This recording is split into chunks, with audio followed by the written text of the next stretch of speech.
Sergeant Brown, all jurors present? All right, thank you, sir.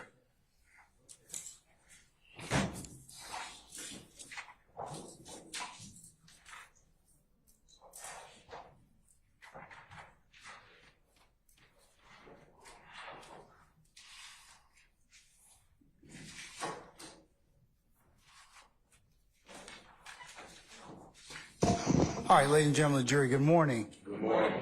All right, ladies and gentlemen, we're going to recommence with testimony of Detective T, who, remember when we were here last time, we had some technology challenges. So he's back with us. And sir, you're still under oath, okay? Yes, sir. All right, thank you. Your witness, sir. Thank you, Your Honor. Good morning, Detective T. Good morning. And welcome back. You last testified on May 29th of last week, and we played States 292 Yankee Alpha, which was outside surveillance footage of the barbershop. Yes. I'd like to pick up where we left off. All right. So I'm now going to publish States 292 Yankee Alpha.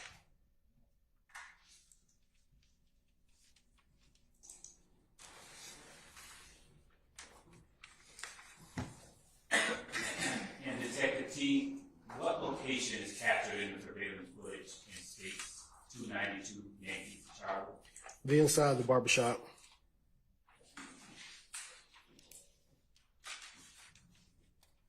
And Detective T, I am now going to advance States 292 Yankee Charlie to 801-44.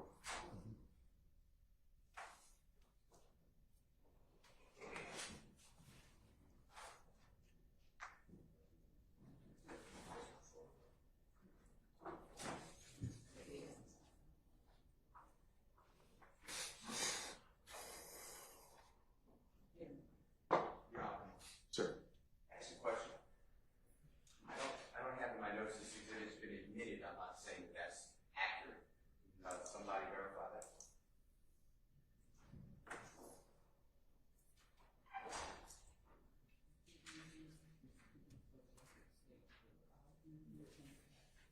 For the record, Your Honor, States 292 Yankee Alpha or 292 Yankee Delta were all admitted last week during his testimony. That's what I showed, Mr. Steele. Thank you. All right. Thank you.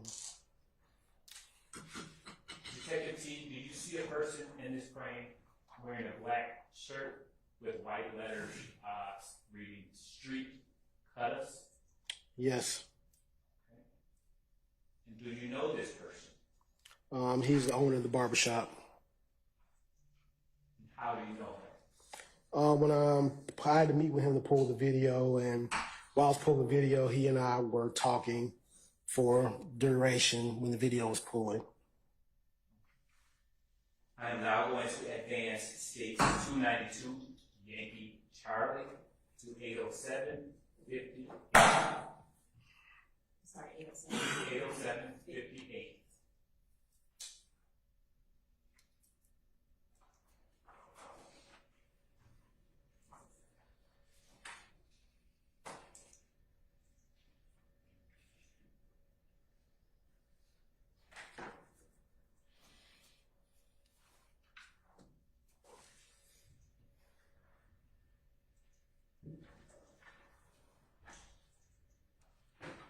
Detective T, are you familiar with the street the barbershop sits on?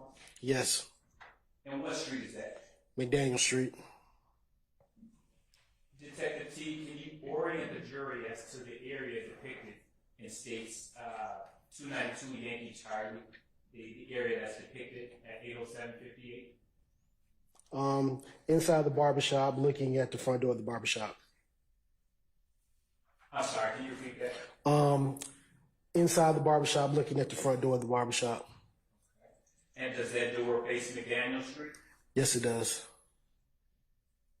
And is that door depicted at in timestamp 807-58? Yes. Where? Right there next to where this little girl is standing in front of the door.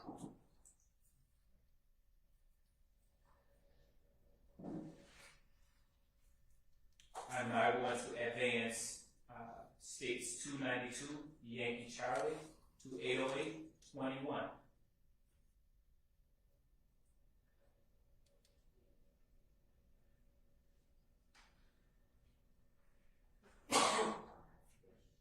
Question.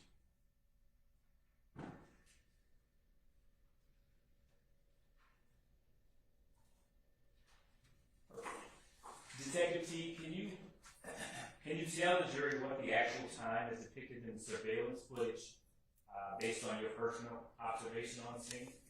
The video footage in this instance is actually about 46 minutes fast, so the time is actually around 7:22.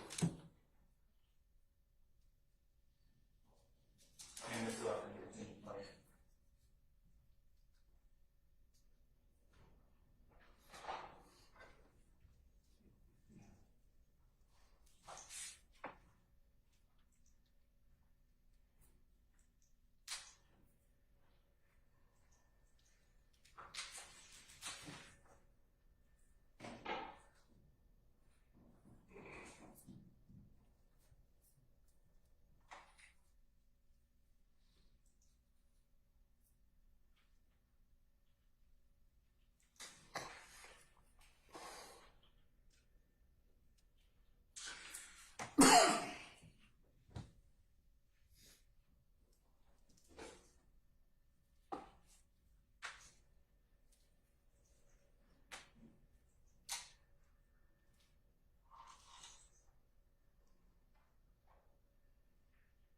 And Ms. Love, can you please pause it for 809-23? Play a little bit further, I'm sorry.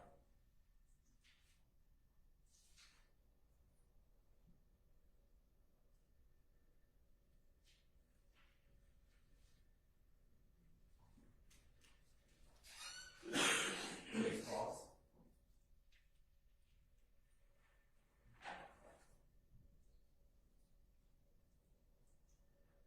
What time is it? 809-35.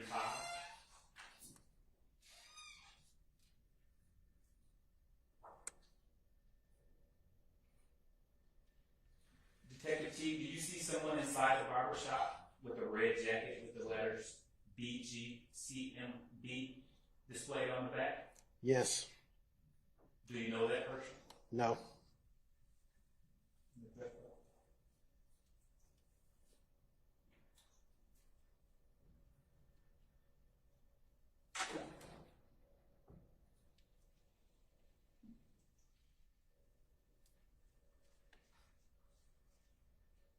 You pause it at 809-54. And Detective T, has this same individual with the red jacket wearing the letters BGCMB on the back, has that person exited the barbershop at this time? Yes.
For the record, Detective T, this timestamp, 8/11/15, are there individuals looking outside the door?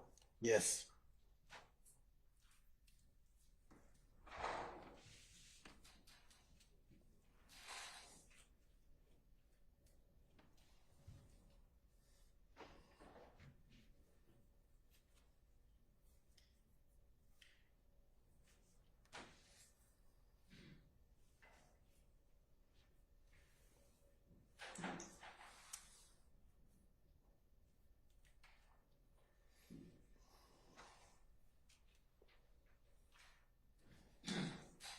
And Detective T at 8/11/37, did the owner, who you identified earlier, did he just walk to the front door? Yes.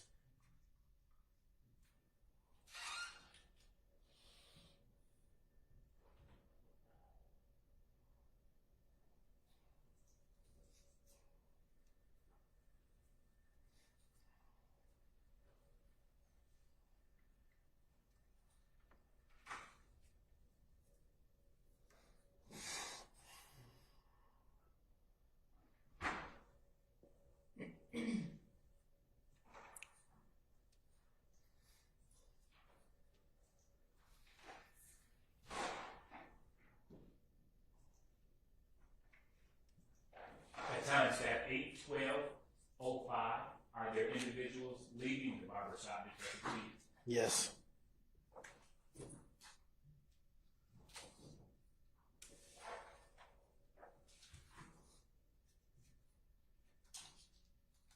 At 8/12/08, is that the little girl you were referencing earlier? Yes.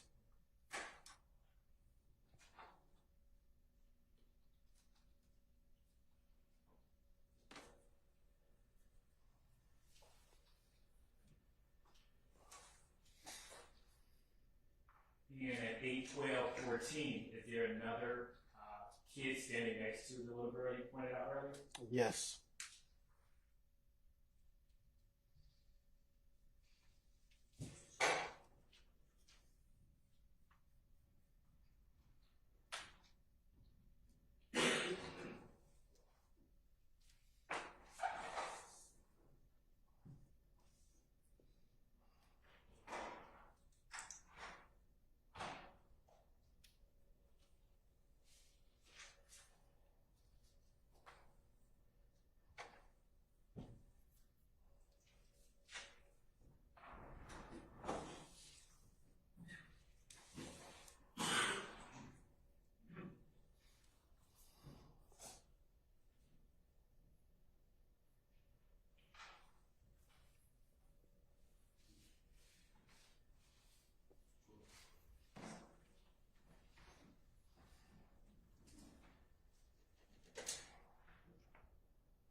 At timestamp 8/13/51, do you see blue lights outside the barbershop? Yes.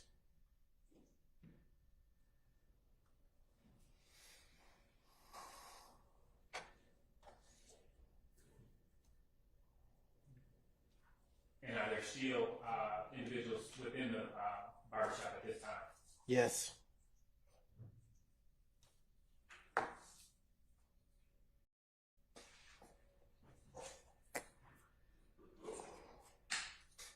And at timestamp 8/14/09, did the individual with the red jacket appear in come back into the barbershop? Yes.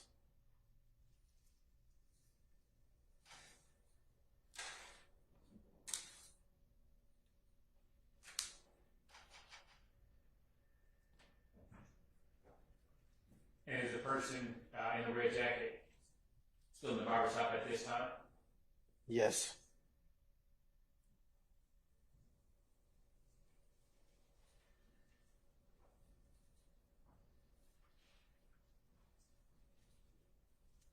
At times at 8:14:27, did the person with the red jacket on, did he exit the barbershop or something right in his hand? Yes. He's going to the door right now. Can you repeat that, Detective? Yes, he was going through the door at that point, but yes, he's exited now.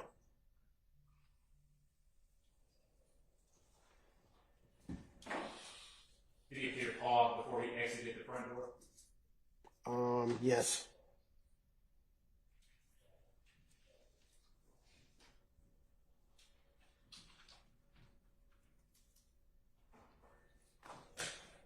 And did he appear to stop at the front door before he exited? Yes.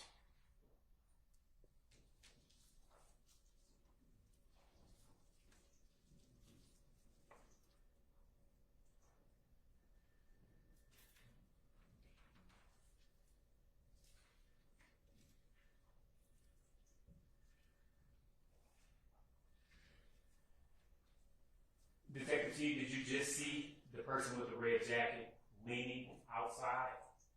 Laying down outside?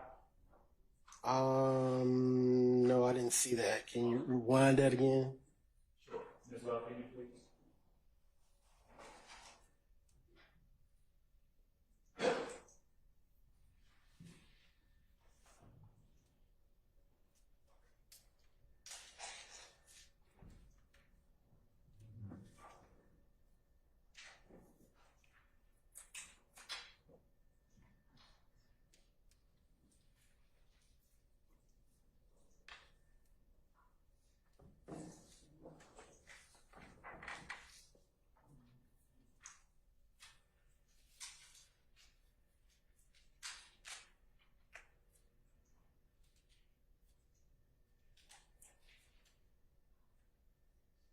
Detective T, did you just see the person with the red jacket leaning down outside Yeah. the bar?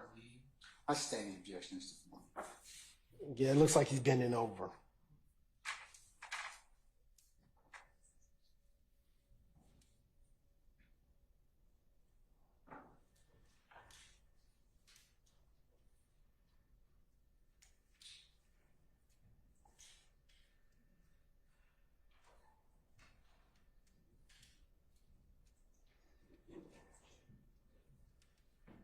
Detective T, at 8:14:45, do you see the person with the red jacket inside the barbershop at this time? Yes.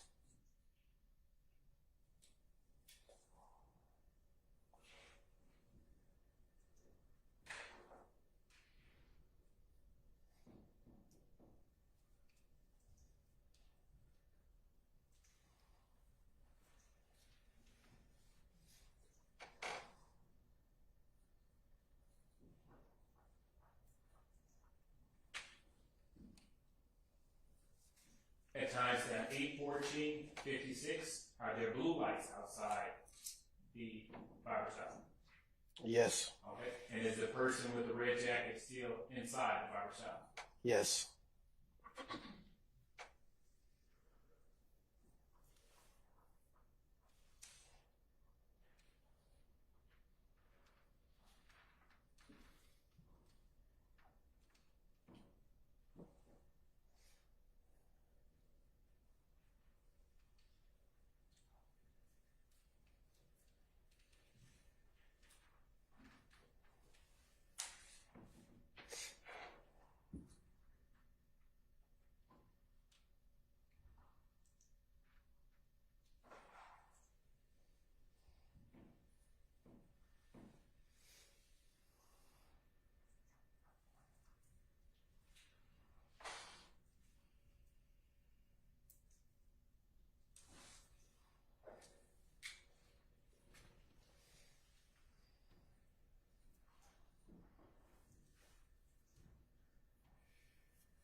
Ms. Love, can you please pause at timestamp 8:19:29?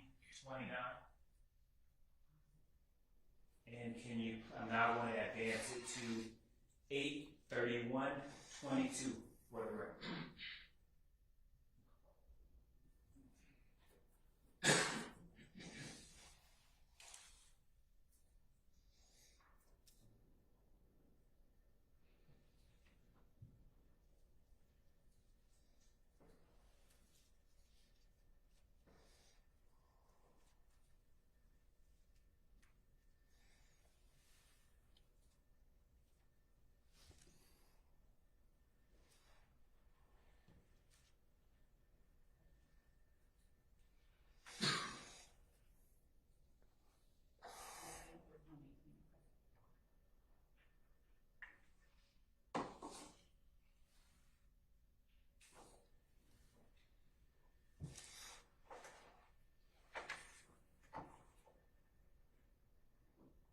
Please stop at 8:31:29.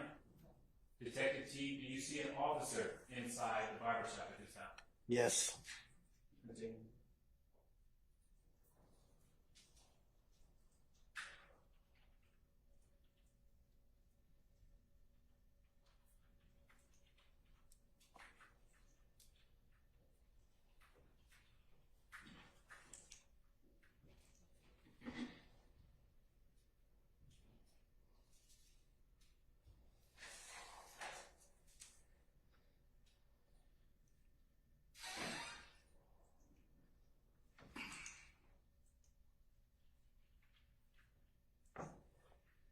And for the record, Detective T, is this the first time that we see an officer enter the barbershop?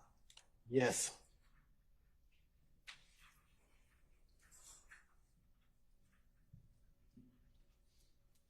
Ms. Love, please pause at 8:32:18.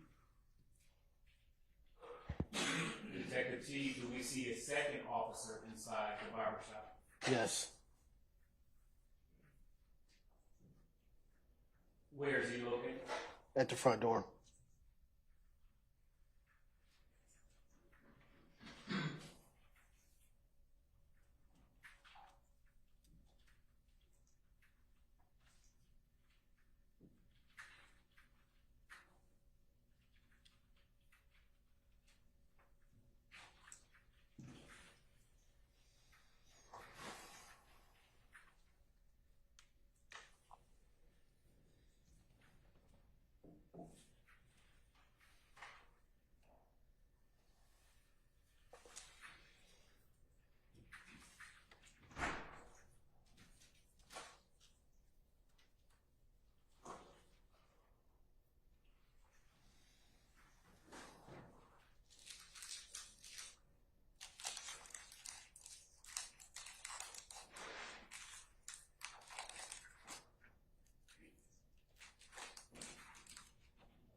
Detective Teague at 8:34:09, is the owner still inside the barbershop? Yes. Where is he, and what is he wearing? To the left, he got a red, looks like a hoodie on. Can you repeat that and speak up a little bit louder? He's right here on the left. Looks like he has a red shirt on now.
going to have Ms. Love. Ms. Love, can you please advance to the end of the footage?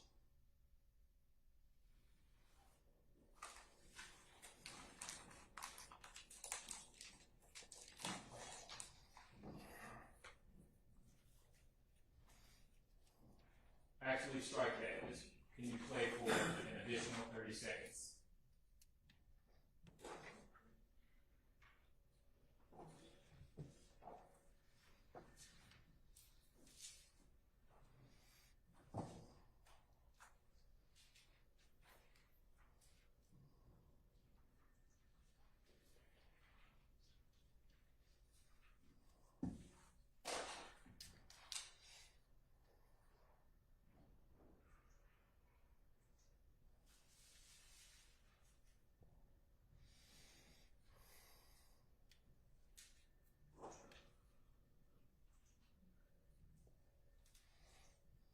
Yes, so now you can advance to the end of the footage.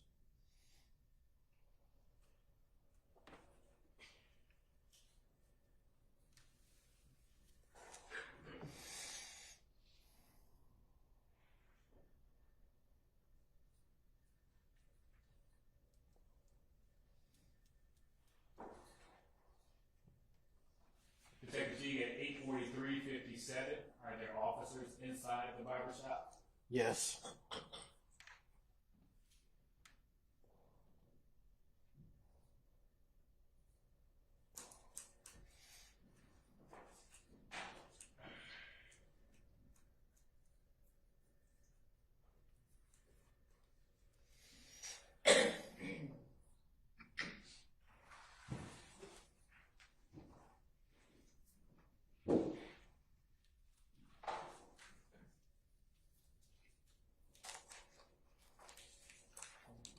Is this the end? Unfortunately. Detective T, can you please read off the timestamp that's displayed on the screen right now? 8:59 and 12 seconds.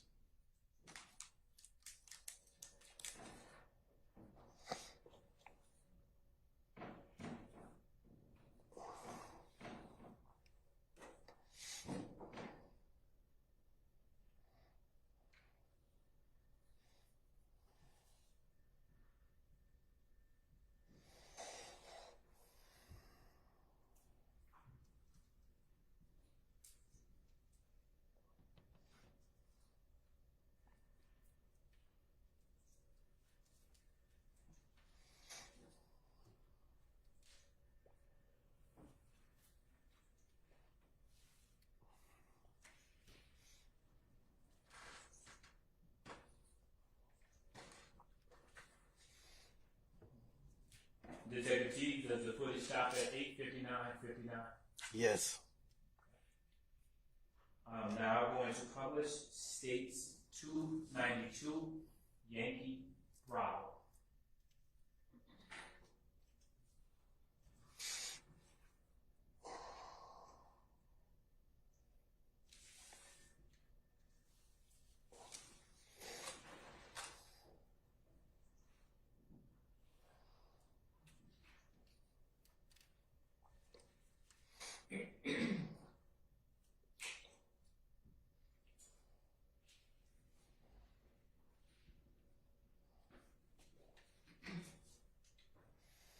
Detective T, can you tell the members of the jury what angle of the barbershop footage we are looking at? This is the barbershop footage in the parking lot between the gas station and the barbershop. Does that appear to show where the Texaco gas station is? Yes. And where is that? On McDaniel Street and over on the other side of the gas station, it's Northside Drive. In the frame, can you point to the members of the jury where the Texaco is? Right here where you see the light and the gas pumps.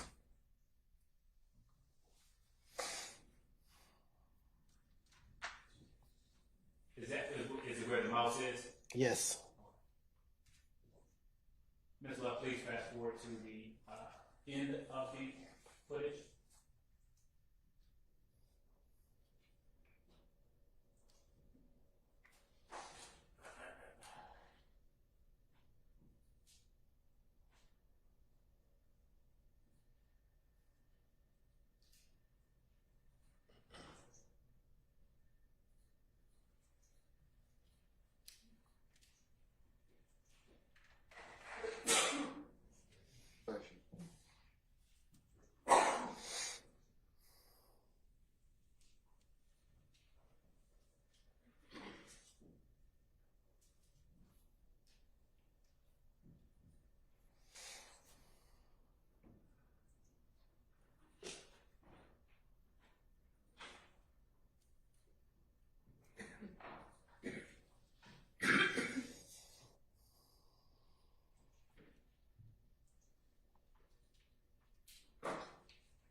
the state's 292 Yankee Bravo also end at 8:59:59? Yes. I'm now going to publish state's 292 Yankee Delta.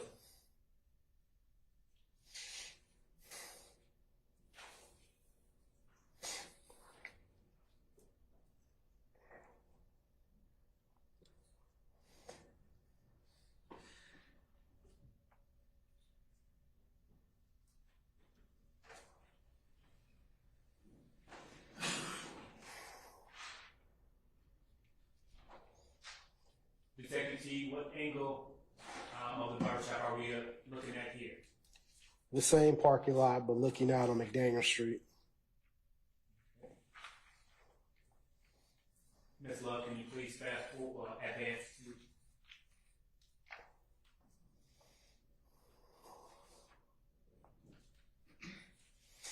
Can you please advance to 808:38?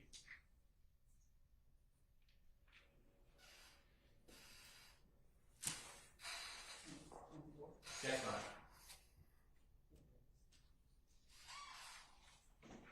For the record, it's 808:24.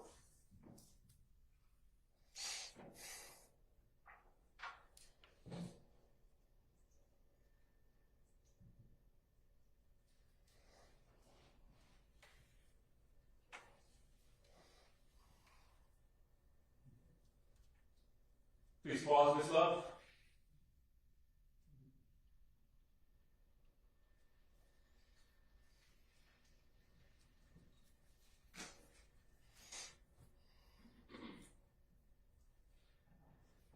And can you rewind just 10 seconds?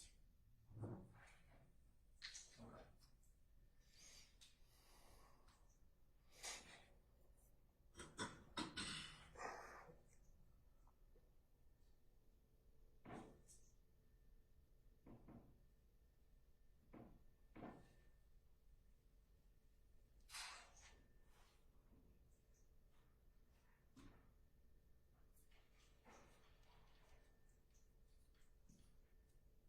I'm going to pause it this one. For the record, we are paused at 808:45. Detective T, did you just see sparks appear in the frame? Yes. Please fast forward towards the end of the footage.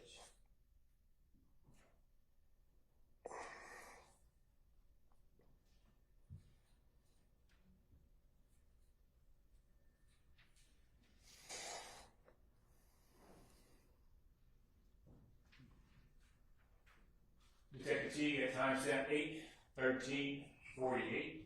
Do we see blue lights? Yes.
Detective G at 8:14:54. Do you see evidence, tape being put up? Yes.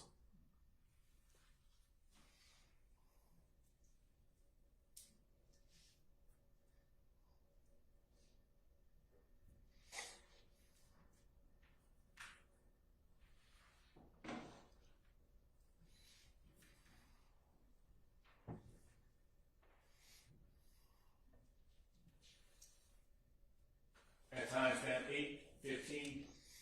08. Do you know the truck that just arrived on scene? Yeah, that's a fire rescue command vehicle. And what is that? It's where the fire captains usually have that vehicle. They have extra medical supplies and things of that nature in those vehicles.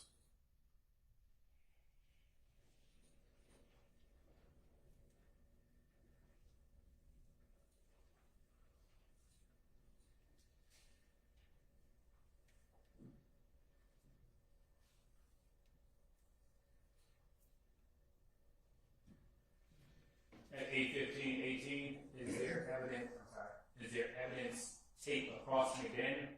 Yes.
I'm now going to advance to 8:24:17.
Sure.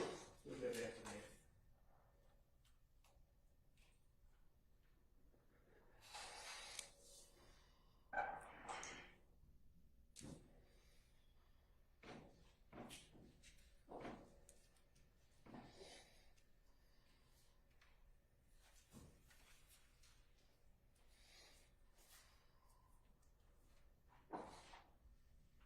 Detective T, the 84201 is the fire and rescue truck gone? Yes.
T that states 292 Yankee Delta. Does that surveillance footage also end at 8:59:59? Yes. Okay. And were there blue lights still by the Texaco? Yes. I'm now going to publish. States 295 Yankee.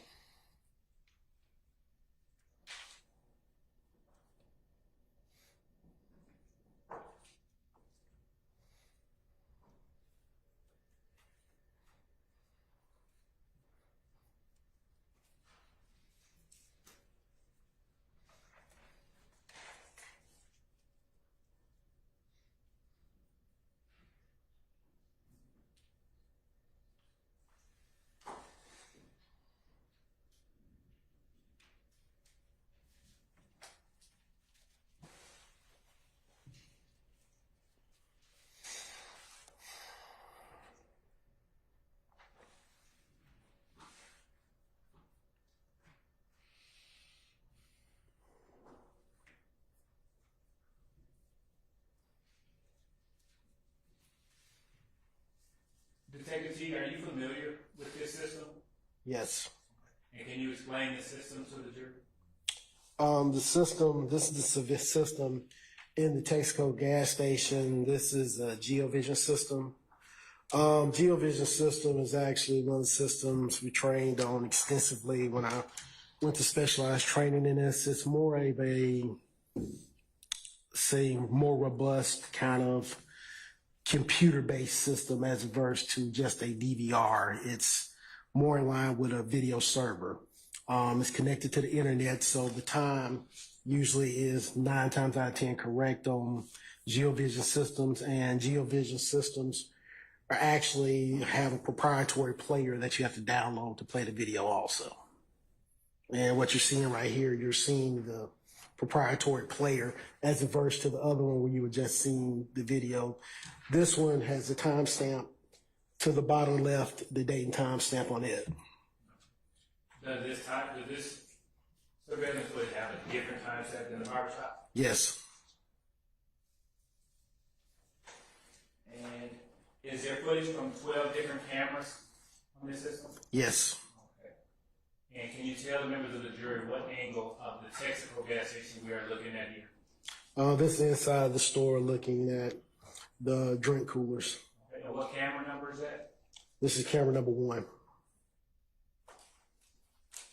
And what time stamp? 1923:37.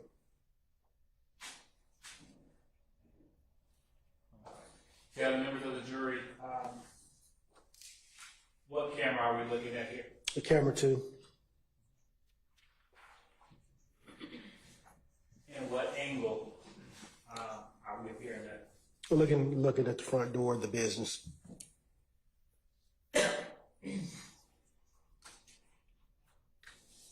What street does the front door of the Texaco face? McDaniel Street. And what is the time stamp for camera 2? 1925.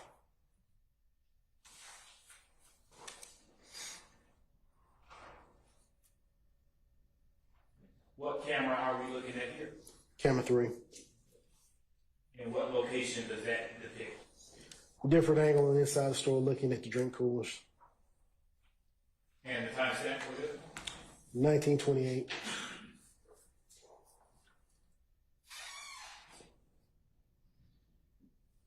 And what camera are we looking at here? 6. And what angle of the Texaco does it appear to depict? Looking at the front walkway in front of the front door. And the time stamp? 1923:34.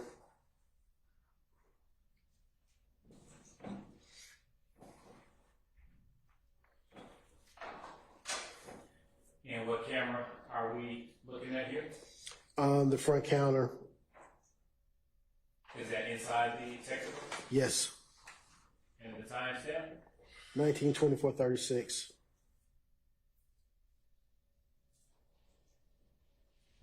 And what camera are we looking at here? One of the front pumps. To the Texaco? Yes. And the time stamp? 1928:32.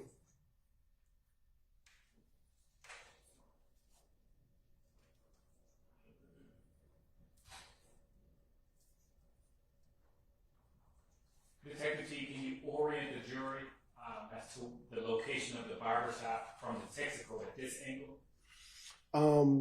Oriented, the barbershop's going to be to the left in kind of a southerly direction. Is it where the mouse is? Yes.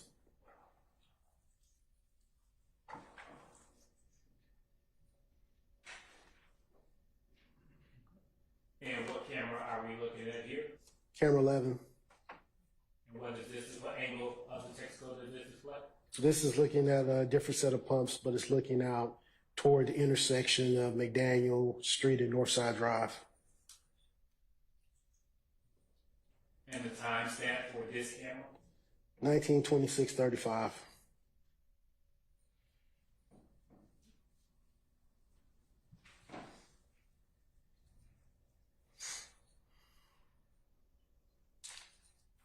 Detective T, can you kindly stand up and point out to the jury which street is McDaniel and which street is Northside?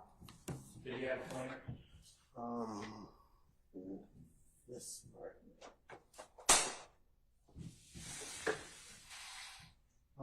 This pointer, this right over here, the street right here, is McDaniel Street right here. The street where you see the vehicle headlights, that'll be Northside Drive. Thank you.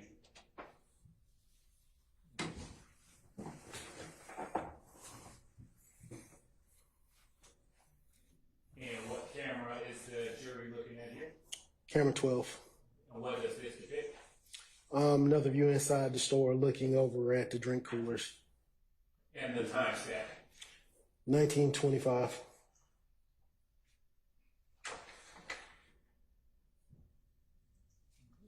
And what camera is the jury looking at here? Camera 13. And what does camera 13 depict? Another shot inside the store looking at the candy and look like snacks. And the timestamp? 1923-56.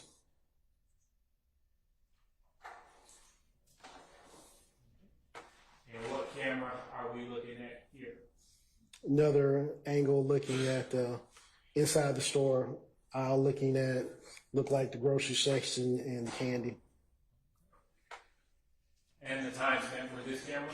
1924-28.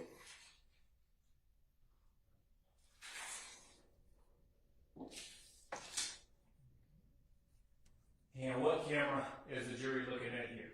Camera 15 inside where the clerks are in the cash register. And the timestamp? 1923-50.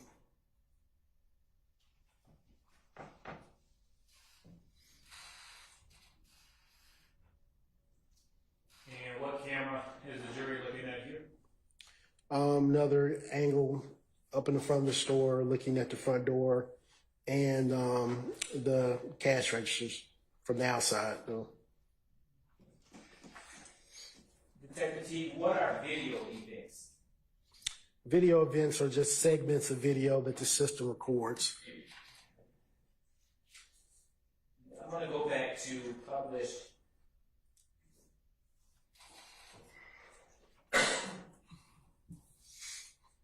Under video events, what do those time segments represent? Those just are video clips, how the system breaks down their video in different time frames.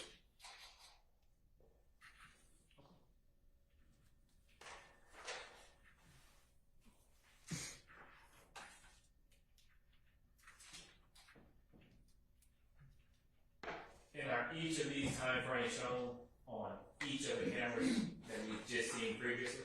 Yes.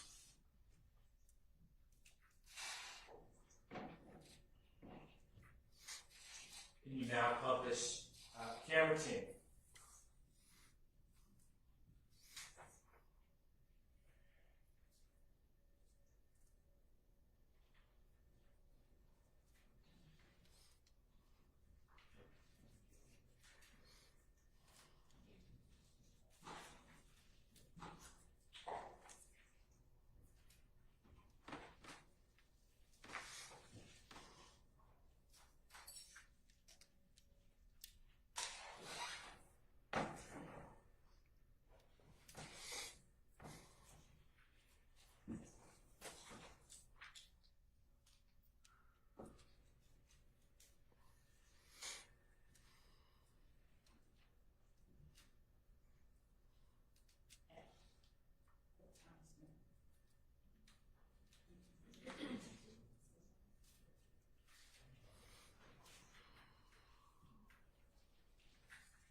publishing camera 10 at timestamp 18:41:55.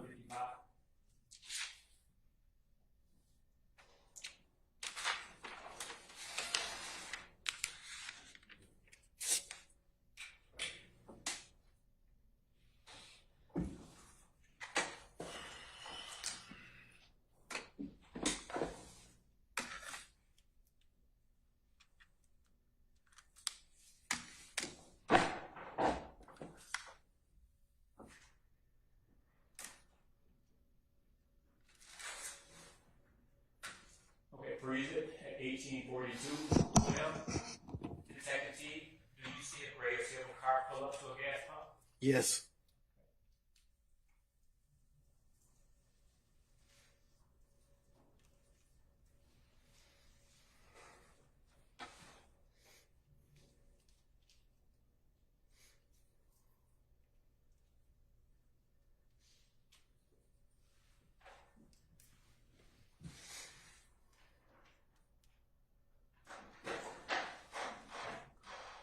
Detective T, can you tell the jury what irregular time does this car pull up?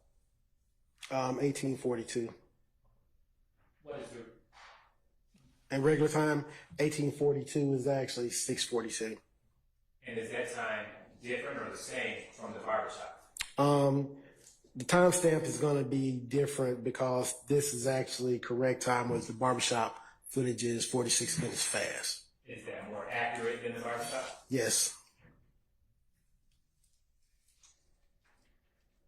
Do you know what type of vehicle that is that pulled up? Looks to be a Pontiac.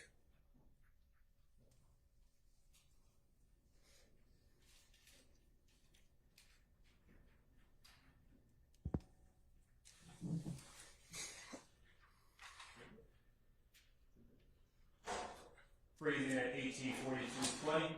Detective T, do you see a gentleman exit the passenger side door of the Pontiac? Yes. And does he appear to be walking towards the entrance of the Texaco? Yes. Continue.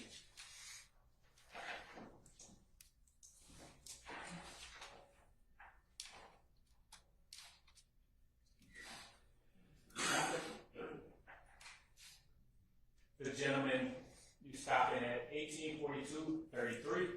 The gentleman who exited the Pontiac is now off screen, off frame, correct? Yes. Okay. I'm now going to publish camera 2 at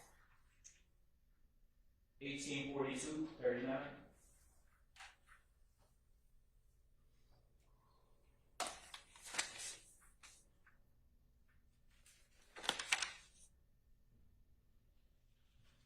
At 18:42:39.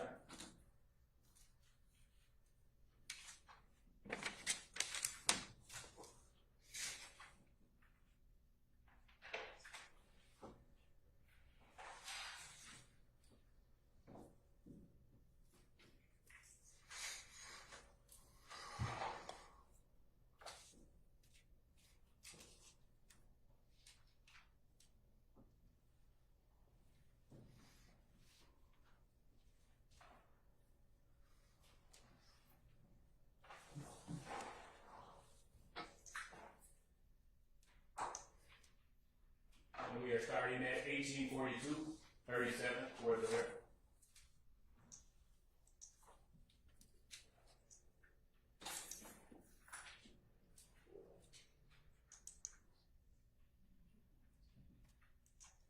Continue. Pause. Pausing at 18:42:43. Detective T, is this the same gentleman that exited the Pontiac? Yes. Is he wearing a black coat? Yes. Do you know that individual? No. Continue.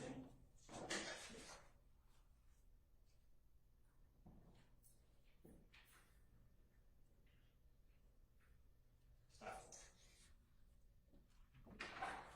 I'm now going to publish camera 1, and we are going to advance to 42, 47.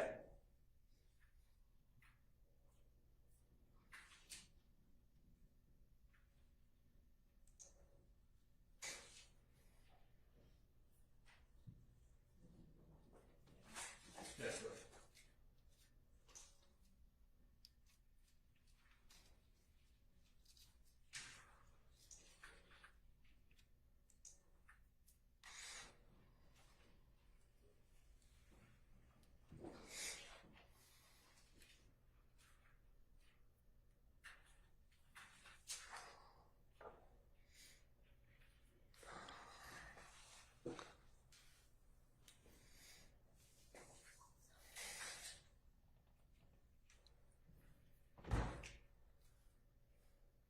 At 1842-53, do you see the same gentleman with the black coat on in the frame?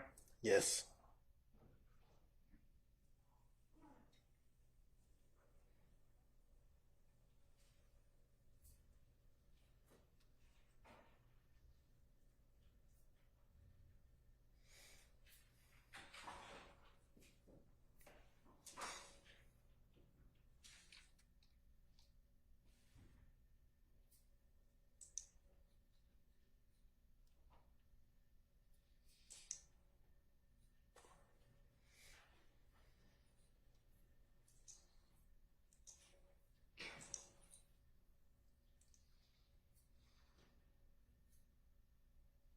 Stopping at 1843-44. Is the gentleman with the black coat on still in the frame? No. Okay. I'm now going to publish camera 13. We are going to advance to 1842-45.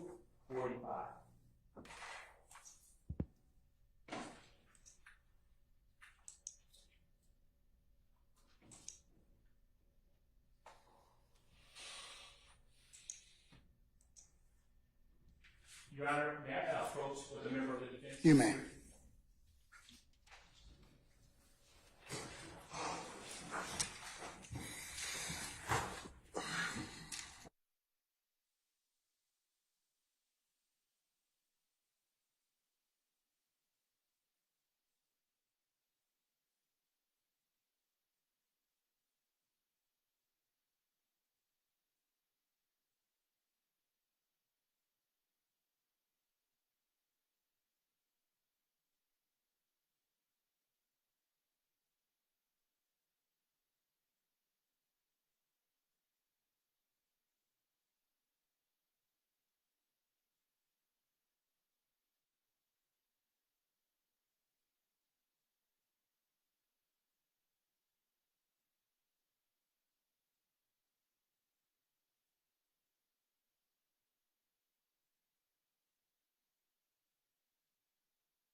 All right, ladies and gentlemen, it might be appropriate to do two things at once, or two things in succession. This is not at once, but we're going to go ahead and take your comfort break and then go ahead and just take lunch. Okay, so let's go ahead and be back for 12:30, and we'll recommence. So, Detective T, we'll see you back at 12:30. Okay. All right. All rise.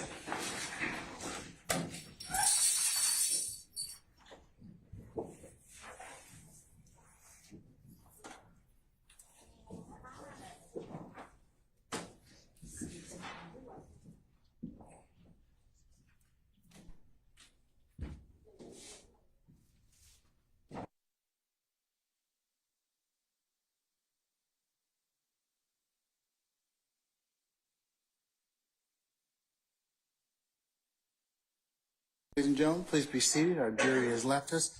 We'll be in recess until 12:30, okay? All right.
All right. Thank you, sir.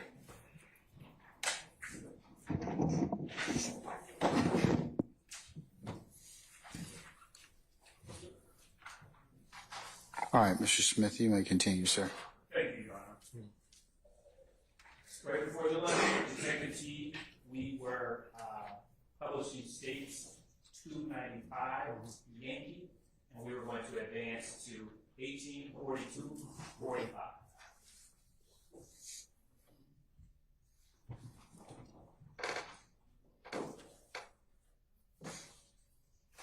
And that was camera 13.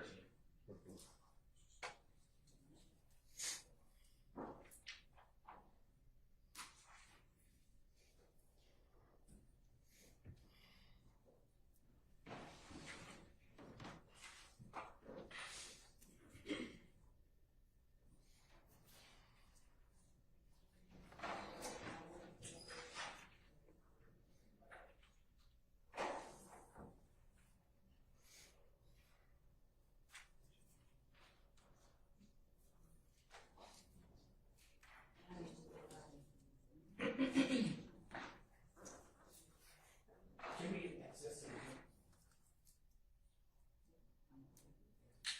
I think we just did.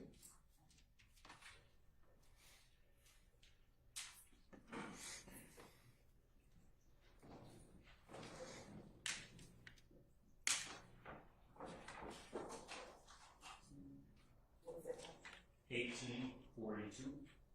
1842-47.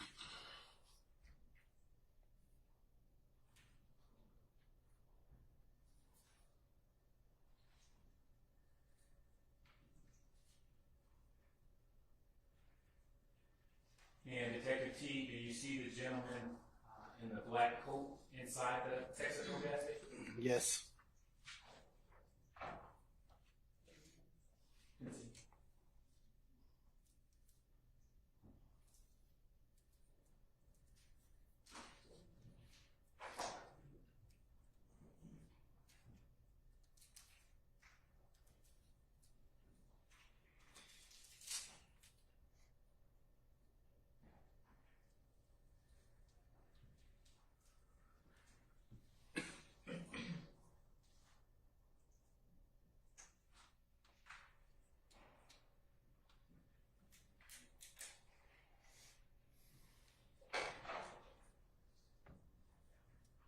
Detective T, the gentleman with the black coat still in this frame?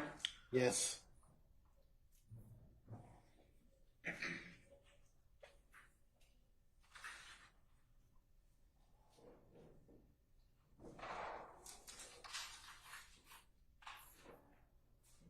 And we can stop it at 1843-45.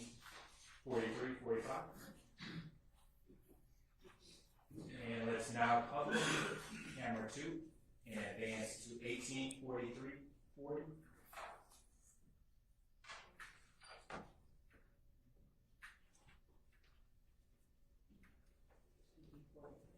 $18.43.40.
And Detective T, do we see the gentleman in the black coat exit Texaco Yes. at 18:44:18?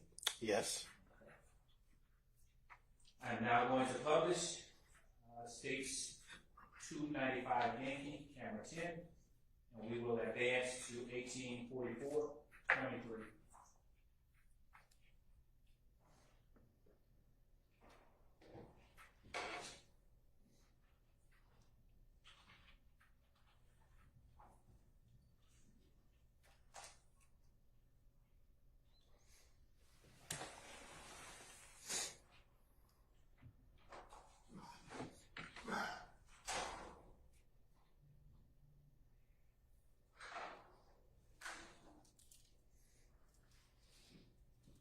Detective T, is the Pontiac still in the frame at this time?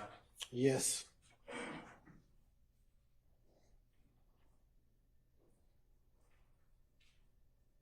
Pause it. And Detective T at 1844-37, you see the gentleman in the black coat enter that Pontiac. Yes. Continue. Which side? Entering the passenger side, front seat. Continue.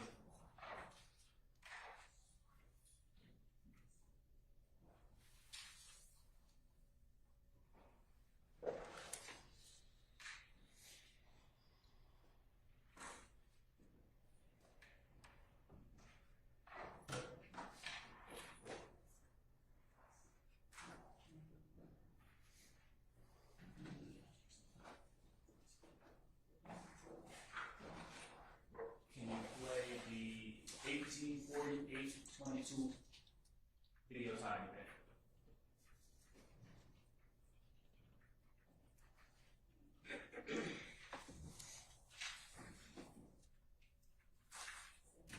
Yes, sir.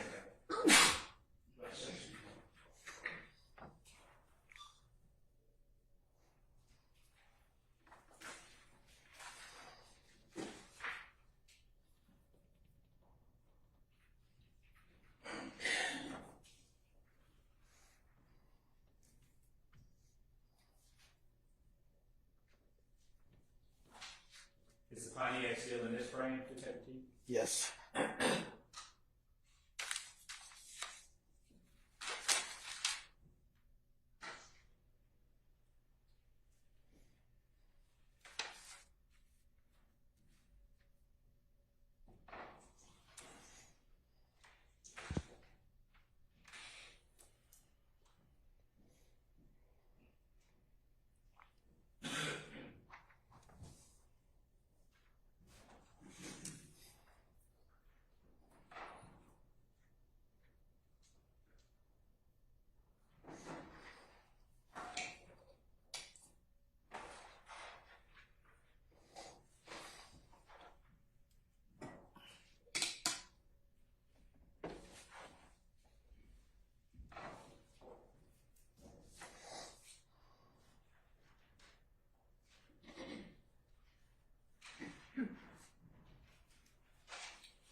Detective T, we're going to stop at 1851:09. And I'm going to have Ms. Love advance until I take your calls.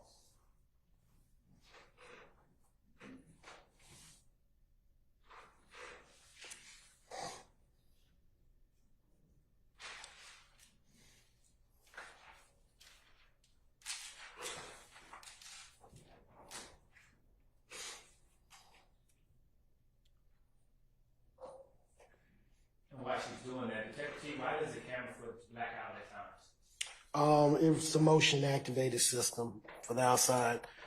Go to the next frame. It is 18:53:22.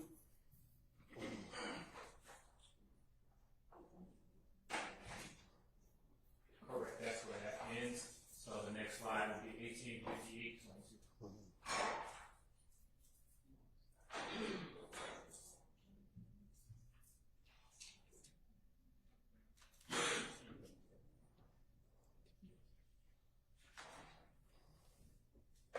Please advance this one, so.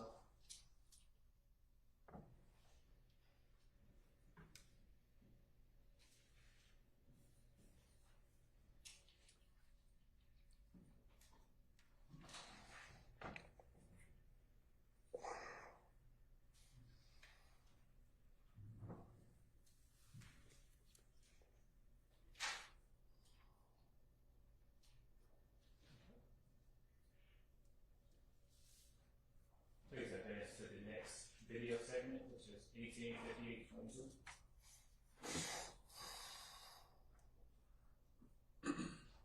And is the Pontiac still in this frame, Detective T? Yes. At timestamp 18:58:22. Yes.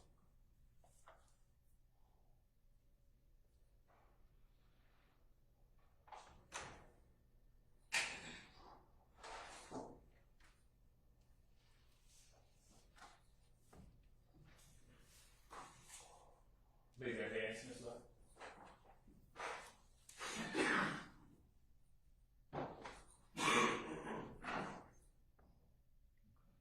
This video segment ends at 19:03:23. We'll advance to the next video segment. Is the Pontiac still in the frame, Detective T? Yes.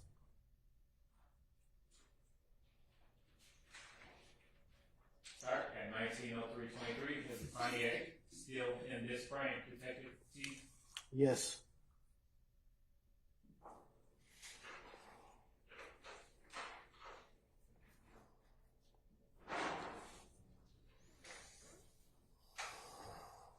At 19:08:15. Is the Pontiac still in this frame, Detective T? Yes.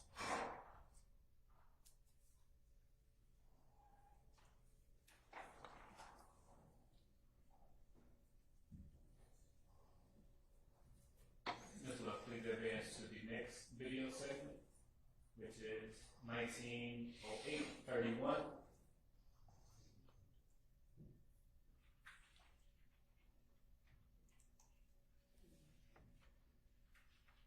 Please continue to advance, Ms. Love. And Detective T, is the Pontiac still in this frame? Yes.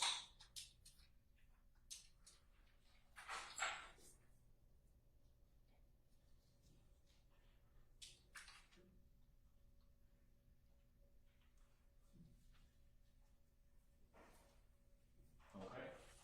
This video segment ends at 19:13:29. Is the Pontiac still in this frame? Yes. Ms. Love, please advance to 19:13:31.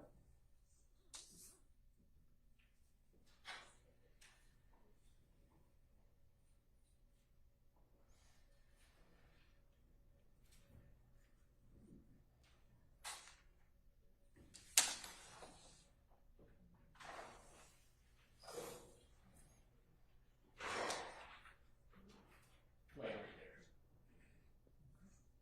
there. At 19:15:00, Detective T, do you see a vehicle pull directly in front of the Pontiac? Yes. Do you know what type of vehicle this is? Not off the top of my head. Continue.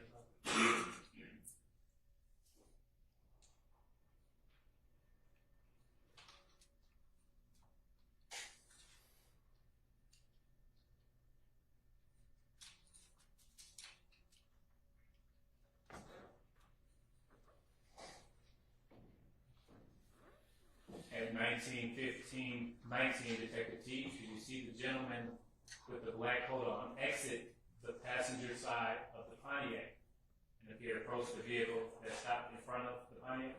Yes. Continue, Ms. Love.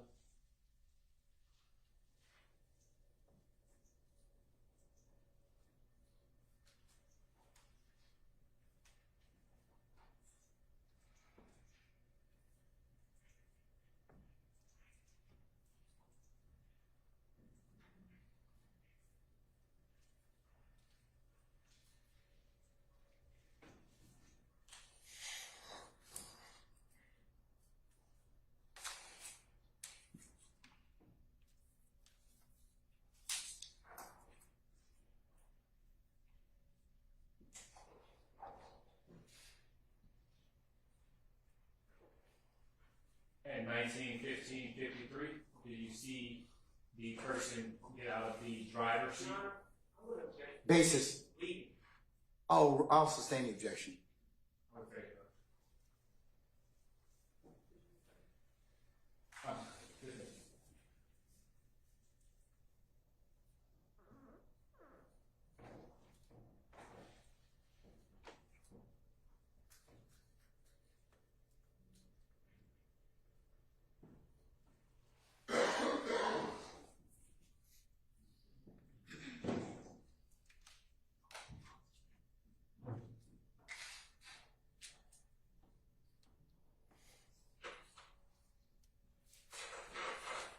At 19:16:02, do you see the guy in the black jacket? Yes. What did you see him do? Get out of the vehicle.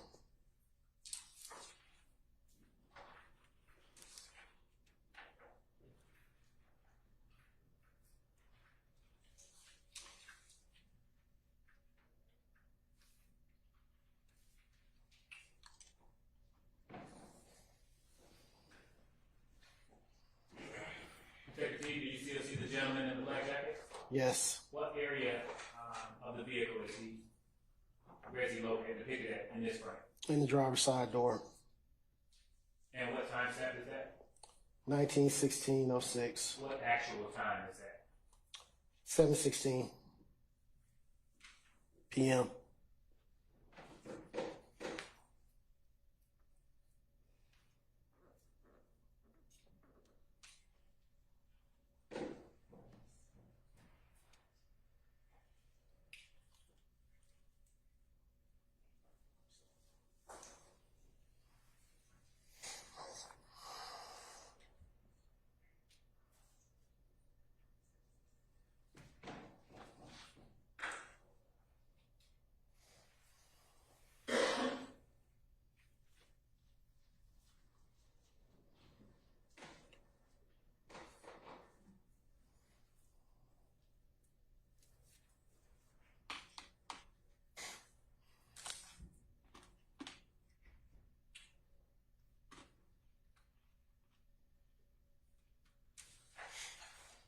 Detective T, at 19:16:53, did the vehicle that was parked in front of the Pontiac, did that vehicle just leave? Yes.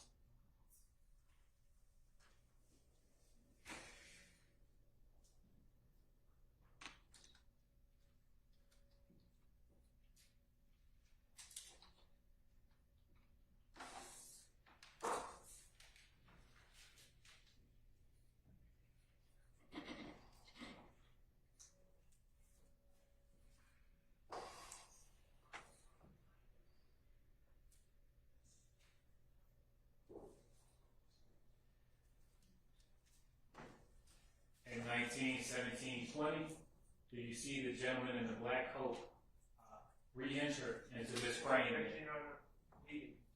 I sustain the objection. Detective T, did you see the gentleman in the black coat? Yes, he got back into the driver's side of the vehicle. Continue.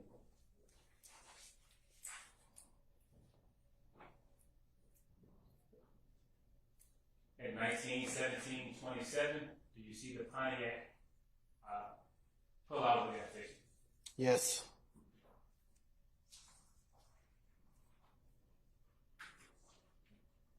Now one published, camera 11.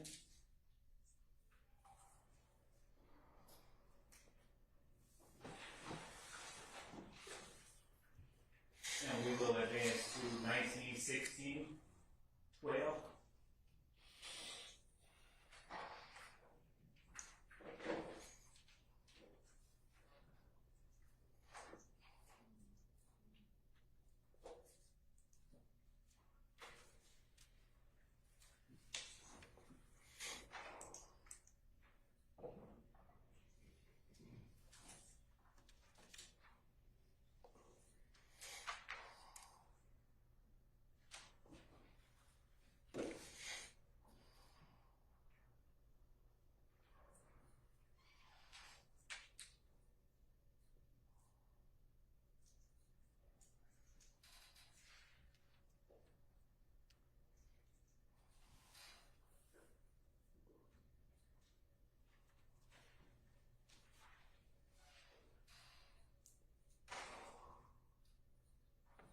1916-23. Did you see the guy in the black coat approach any vehicle? Yes, it approaches this vehicle is pulled up right there in the middle of the screen.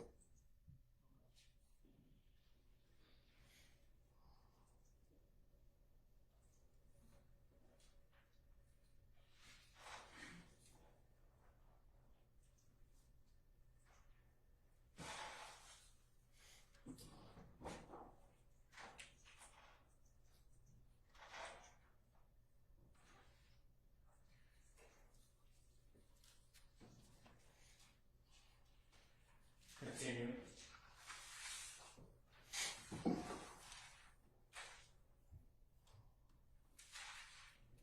Please play the next segment, Ms. Love, at 19:21:35.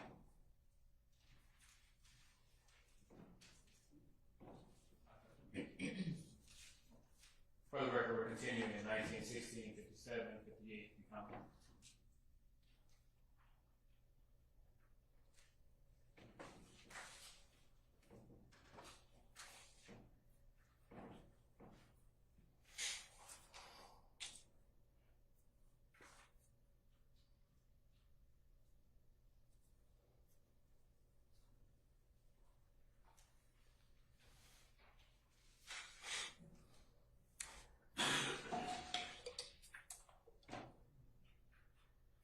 Stop it in 1917-30. Detective T, did you see the Pontiac exit the Texaco? Yes.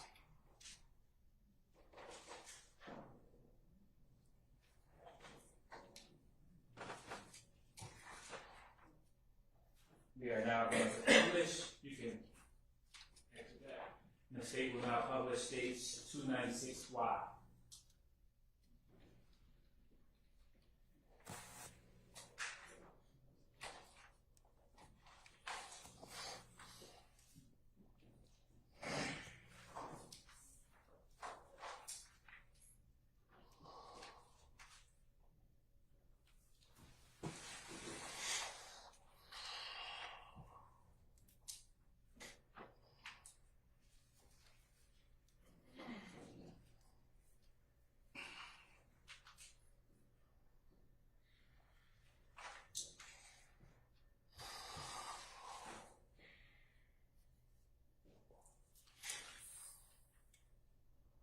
Now publishing states 296Y. Detective T, is this a snippets from different angles of the Barbershop and the Texaco footage? Yes. Please play.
Detective T, is this a continuation in time from place to place? Yes. Court indulgence, Your Honor. Yes, sir. Nothing further at this time, Your Honor. Cross, hold on. Mr. Matthews? All right. Ms. D. Williams? All right. Mr. Weinstein? Okay. All right. Ms. Westmoreland? All right. Mr. Sharp?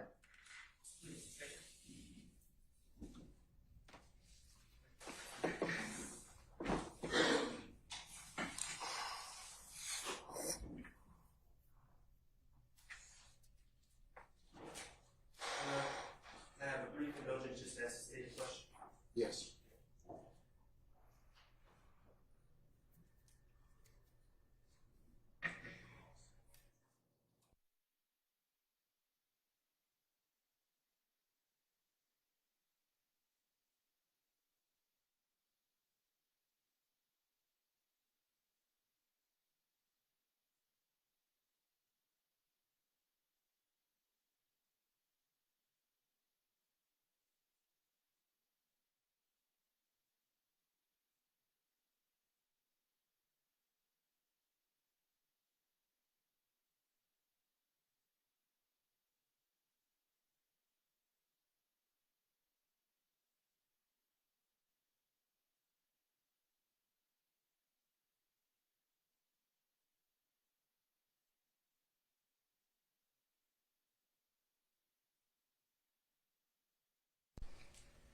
Thank you, Your Honor. Please record. Good afternoon, Detective T. Good afternoon. My name is Matt Sharp, I represent Shannon Still. Okay. He's not. The light is, okay, it's flickering on and off. Sir, I wanted to ask you some questions about what's been marked as 292 Yankee, States 292 Yankee Alpha. Mr. Kokomo, if you could just publish that.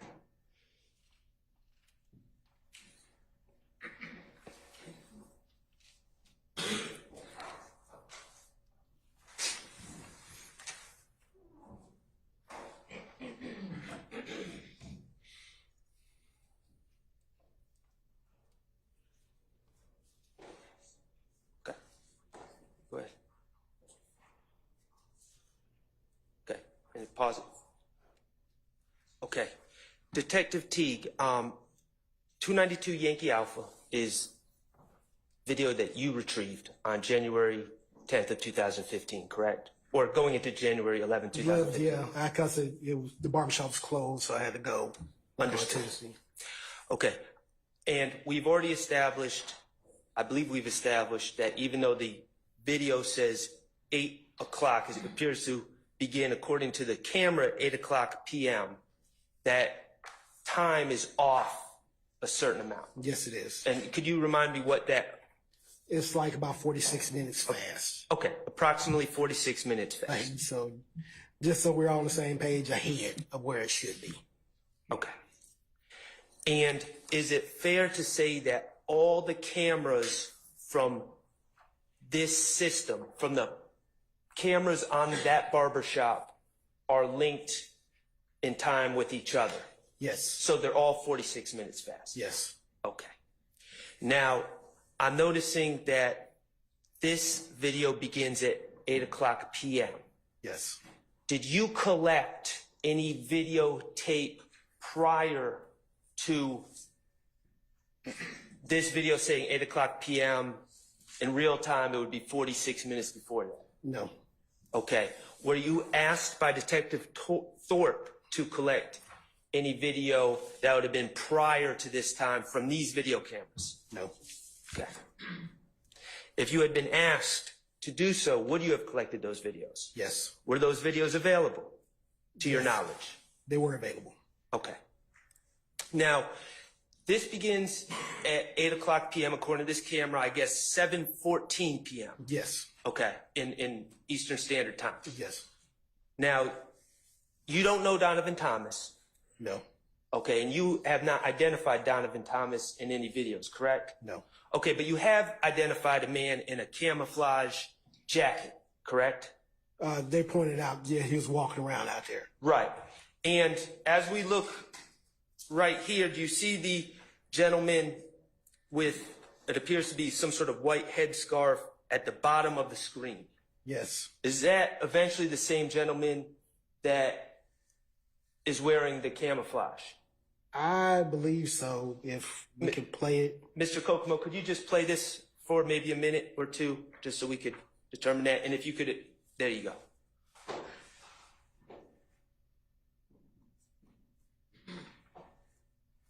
And Investigator Teague, if you could just tell me when you're in a position to answer that question confidently.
Right about there. Okay, so can we, at this point, now that you've been able to review the video, those 3.5 minutes approximately, can we agree that that is the person, that gentleman is the person in the camouflage jacket that we spoke of? Yes. And can we agree, would you agree that that gentleman was present at, according to the camera, at that scene since 8 minutes, or excuse me, 8 o'clock on Yeah, the, that time. Yeah. okay. 8 o'clock, you know, timestamp on the Right. video. Yeah. Okay. And you've reviewed this video, correct? Yes. That gentleman is eventually shot on video. Yes. Okay. That gentleman remains on the camera in this parking lot from the time the video begins until the time he's shot. You would agree? I agree. Okay.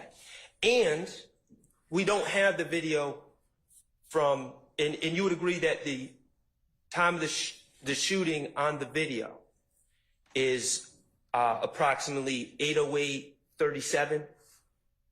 From when the shooting occurred, or The time on the video. right now? No, when the shooting occurred. Yeah, it's around 8:08 and some seconds. 37? Yeah. Okay. So according to this video, this gentleman was in that parking lot for approximately 8 minutes and 37 seconds before being shot. Yes. Okay. And additionally, we don't have video from prior to 8 o'clock p.m. according to this video, 7:14 Eastern Standard Time. No. Okay, so that gentleman, we can say, before being shot, was in that parking lot at least 8 minutes and 37 seconds, and potentially longer than that if we had video from prior to that time. Yeah, potentially. Objection, Your Honor. Basis. Cumulative. I'm sorry, speculation. I sustain the objection. Okay, we don't have that video. No, we don't have it. Okay. You would agree from your review of the video that this gentleman did not walk out of a barbershop immediately prior to being shot. You would agree, correct? Objection, Your Honor. Basis. I sustain the objection.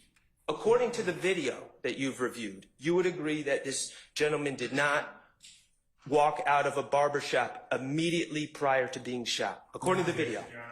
Still the same basis, Mr. Sharp. Move on. I sustain the objection. Thank you. Okay. Mr. Kokomo, could you display what's been marked States Exhibit 292 Yankee Alpha Charlie?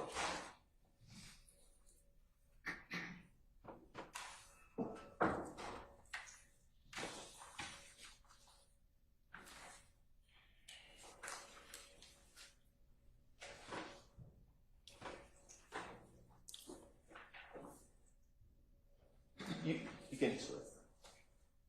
Oh, okay. I'm sorry, Mr. Kokomo. Could you display at 8:09:20 according to the video time?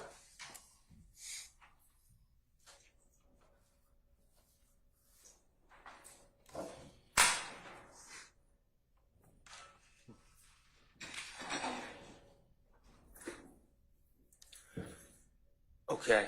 And could you play it from 8:09:20? Mr. Kokomo?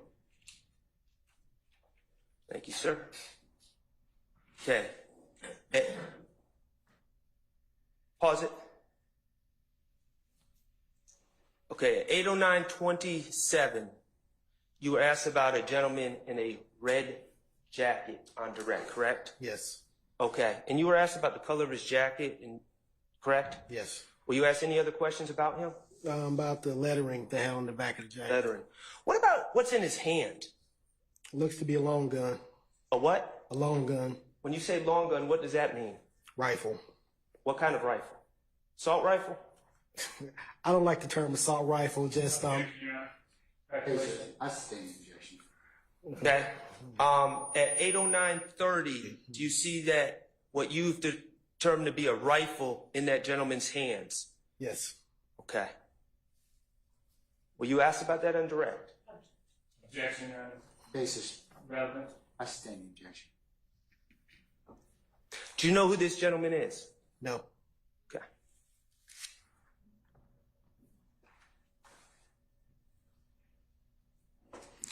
Okay. Thank you, Mr. Kokomo. Investigator, my understanding is your role in this case was to collect footage from two specific locations, correct? Yes. The Barbershop, which we just viewed, and the Texaco at the corner of Northside Drive and McDaniel Street, correct? Yes, sir. Okay. And I believe you said that this is typically your role in investigations. You are someone within APD and also with the feds. That I'm not a Fed. Okay. No, not a Fed. Just strictly APD. with APD, whose role generally is to collect videos, correct? Yes. Okay. And you testified, I believe, last week that sometimes you may make suggestions of videos that can be collected, but you generally just follow the instructions of the lead investigator.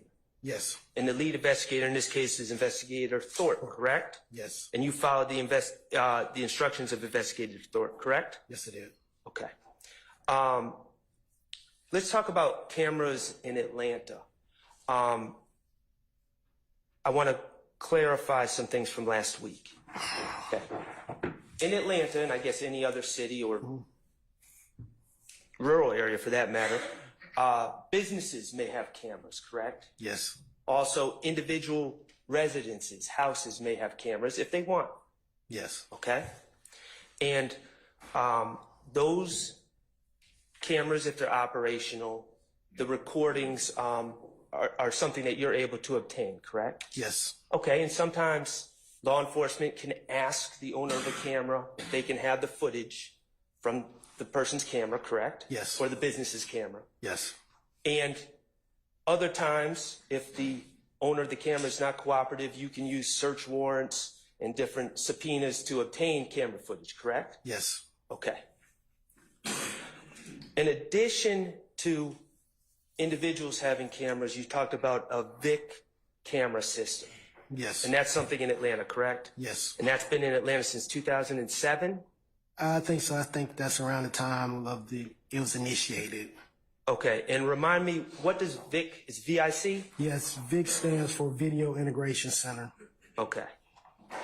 And that consists, the VIC system consists of city-owned cameras, correct, at different locations, correct? Yes. And then also individuals who own cameras can also opt into the VIC system, correct? Yes, they can. So businesses can opt into the VIC system, correct? Yes, they can. Homeowners can opt into the VIC system, correct? Yes, they can. And the VIC system centralizes all that information and makes it accessible to law enforcement. Yes. Okay. And you, I believe you testified last week that as part of this VIC system, there's actually an interactive map, correct? Yes. And that is something that's not available to the public, right? No. But is it available to law enforcement? Yes. And it would have been available in 2015, correct? Yes. Okay, and that interactive map not only shows you the presence, it shows you where different VIC linked cameras are, correct? Yes. And that would include all the private cameras and all the city cameras, correct? Okay. And it shows you which ones are operational and working at that time, correct? Yes. Okay. In addition to private cameras and the VIC cameras, we also talked about LPRs, correct? Yes. License plate readers, Yes. and they have cameras, correct? Yes, but they don't. Their cameras operate a little differently than, pan, tilt, zoom, or video cameras. Their LPRs are actually just high speed. Once the camera's triggered, it's taking pictures to actually, capture tags. Understood. So what, as I understand what you're saying, they're not necessarily video cameras, they're more snapshots. Yes. Okay. But those snapshots are saved in a system, correct? Yes. And law enforcement has a map of where all the LPRs are, correct? Yes. And law enforcement has a way to access all of the photos taken by LPRs in Atlanta, correct? Yes. Okay.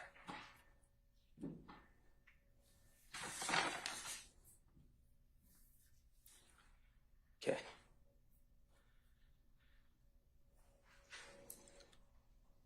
You've testified that Detective Thorpe asked you to collect these two cameras from these two locations. Are you familiar with the Green Store at 322, I believe, Glen Street? 322 Glen Street. Yeah, I think so. Convenience store painted bright green. Basis. I'll rule the objection. Relevant. You can answer it. It's a convenience store painted bright green Yes. in the Mechanicsville area, correct? About quarter mile from the barbershop? Yes. Okay. Did Investigator Thorpe ever ask you to collect video, security video from the Green Store from January 10th, 2015? Basis. And hearsay. It wouldn't be hearsay, but I'll sustain in terms of relevance. May we approach? No. May I proffer? No. We can proffer later. Just go ahead and ask your next question. Okay. Did Investigator Thorpe ever ask you to collect video from the McDonald's at the corner of Old Hateville Road and Cleveland Avenue for January 10th, 2015? No. Did Investigator Dennis ever ask you to collect that video from the McDonald's? No, not that I remember. Did Investigator Gaither ever ask you to collect a video from that McDonald's? No. If they asked you, would you have collected it? Yes, I would have. Okay. Did Investigator Thorpe in this investigation ever ask you to provide him with or to view the interactive map of the VIC cameras in the area? Basis. Hearsay. Overruled. That wouldn't be my function. I don't control the video integration center. He would have to call up to the video integration center himself to talk with them. Did Investigator Thorpe ever ask you to provide him with the map of the LPRs in the area? Once again, not what I do. He would have to call the video integration center for that information. Did Investigator Thorpe ever ask you to search for other video systems or surveillance system in other businesses in the area? No. I have no further questions. Thank you. Approach. Mr. Smith. Mr.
Mr. Adams or Mr. Steele? Anything, gentlemen? Yes. All right, go ahead.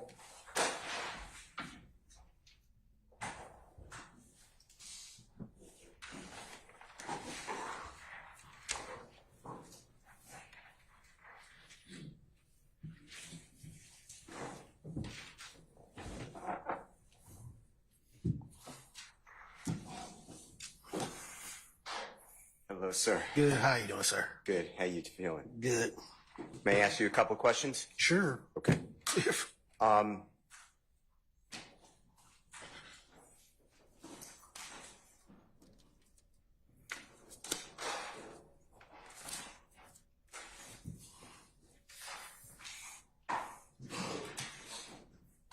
from your personal knowledge and your work and experience and your training, can you explain to the ladies and gentlemen, this jury, starting, let's say, 2012, and then come forward, the capabilities of capturing law enforcement within your purview, capturing video of the streets of the city of Atlanta in the areas that you were just asked about? Objection, Your Honor. Basis. Vague. I sustain the objection. You can rephrase it. Okay. Specifically the areas of the Texaco, the Green Store, the McDonald's, those type of areas. Objection, Your Honor. Basis. Same basis, vague. Oh, I'm on board with the objection. Okay. And tell the jurors. Well, you just talk, just to be clear, you're talking about the capacities of the video integration center over time and the amount of cameras decrease.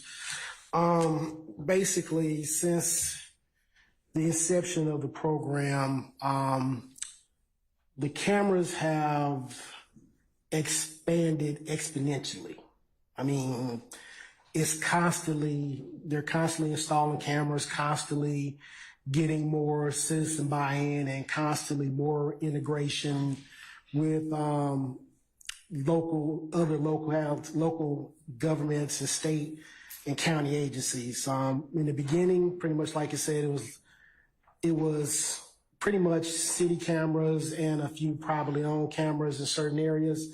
But now we're talking about everything from DOT cameras, building cameras in certain places, government buildings, massive private places like Atlantic Station, developments. It's really, really, really expanded over time. How about, if you can remember, how about starting in 2012, 13, going into 13? How expansive was the areas I've asked you about, capturing, the camera system? Camera system in those areas you specifically asked for back then, it was kind of still in the beginning stages of it. A lot of pan tilt zoom cameras, whereas pan tilt zoom cameras are pretty much designed to watch larger areas, try to catch everything. And if somebody who's monitor sees something, he can pan and zoom in on what's going on. But over time, there's been a massive increase of LPRs, the license plate reader cameras. And in fact, a lot of places, they're constantly studying the effectiveness of the cameras. So a lot of times in some areas, they've moved the pan tilt zoom cameras away because they weren't really catching what they wanted, and went to LPRs because the way you have to constantly look at the system is you have to look at the crime that's going on in a specific area. If more crime is vehicle borne, LPRs are better. But if you have some area, just to give an example, like down around Phillips Arena, Mercedes-Benz and stuff like that, you have a lot of pedestrian traffic. Those instances, pan tilt zoom cameras serve you better because you can use it as a force multiplier to watch what's going on without actually having to have people on the ground doing it. So one person multiplies his ability to keep an eye on things. And how about, so I asked about 2012 going to 13. How about 2013, 14, and 14, 15? Because this is January 10th, 11th, 2015, right? Yes. Tell the jurors how the cameras were at that time, if you remember. If you don't remember. Yeah, it's pretty much like I said. It's just been a constant growing, like a child. Some starts off as an infant, and now they're a teenager getting ready to get out of high school. So you comparing a 18-year-old to a toddler as far as growing of the system.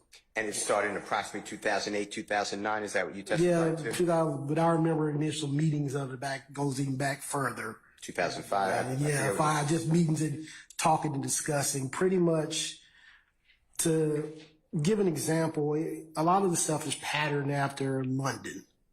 London is one of the most surveilled cities in the world, and they've been using this stuff in London for years. And the powers to be got the idea that, Atlanta International City, let's use this to help us out.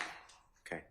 And by January 10th of 2015, were there these type of cameras throughout the city that we're talking about right now? in the area that could have been gotten? I know you weren't asked to do it. Yeah, possibly. Okay. Because the thing is though, because it's one of the things I can't say whether where the cameras were at that time, what they were looking at, or like we said, if the camera was even working. Okay. Now, I'd like to, you were asked a lot of questions about the gentleman in the, I'll just say in the camouflage dress. Yes. God forbid was shot. You know who I'm talking about? Yes. Okay. That person, do you know what time, do you have any evidence to show what time that person exited any building? Not that I remember. Okay, so that person was already on the scene around that vehicle that you identified, I think with the help of the prosecution, as in Tahoe. Is that fair to say? So he was on that scene the entire time? Yes, sir. All right. Do you remember how many minutes that was? I couldn't say off the top of my head how many minutes. You know, he was there because when the video starts, what's it, like 8 minutes or so before the shooting? Okay, so at least 8 minutes. Yes. All right. Now, I also want to show you, with the help of Mr. Kokomo, with the court's permission, and I believe it is State's Exhibit 295Y, and that's the Texaco gas station. If I'm wrong on the exhibit, I'll get corrected, okay? All right. And if, with the court's permission, can Mr. Kokomo show that parking lot, Your Honor? Thank you, sir. And I'd like to focus on what I think you've identified as a Pontiac vehicle. You know what I'm talking about? Yes, sir. All right, let's just go through this.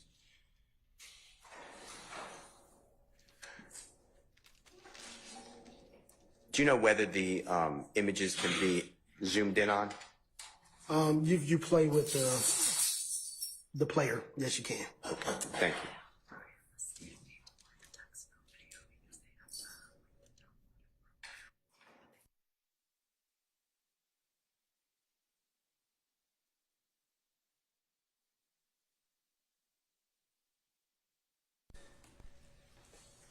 I have 295Y. 295, yes. Which, what part? The parking lot zooming in on the Pontiac. I believe that's camera 10. Thank you. Which camera? If you show it, then I'll be able to.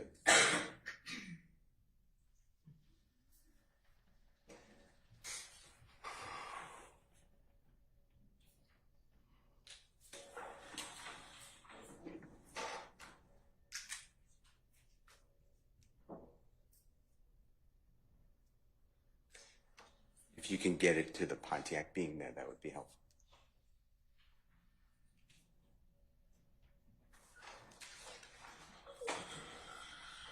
Your Honor, for the record, this is States 295Y, camera 10, according to the Honorable Douglas Weinstein, and I'll give you the time in one moment, Your Honor, once Prosecutor Love puts it on the screen. Okay, and I think it's there. If you could come back. If you could just come back a little closer, less blurry. You can make the car come forward if that's okay. Perfect. Okay, and Your Honor, that's 1842. Is that the Pontiac you've been talking about? Yes, sir. All right. And you're certain it's a Pontiac because you know cars, you have a Pontiac? How do you I used to have a Pontiac. Okay. So that's why I'm familiar with Okay. that grill on that car. You familiar with what? That's why I'm familiar with the grill, you know, kind of on that vehicle. You said And the light. grill. Is that true? Yeah, the grill and the lights Okay. pattern. Let's do this then. Can we, with the state's permission and assistance, with the court's permission, of course, can you blow up the grill as much as you can without it getting too distorted?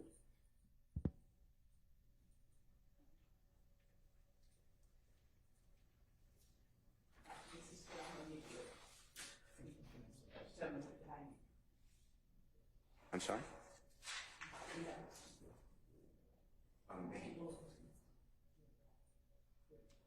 Can you zoom in on the grill?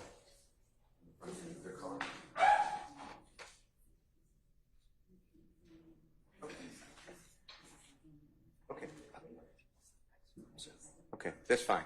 All right, do me a favor. On that, if you could just put it back on the screen if you don't mind. Detective, I'd like you to, and if you don't want to do it, I'm not asking you to stand up, but if you don't mind standing up, there should be a stick around you. If you could show the ladies and gentlemen jury the grill you're talking about.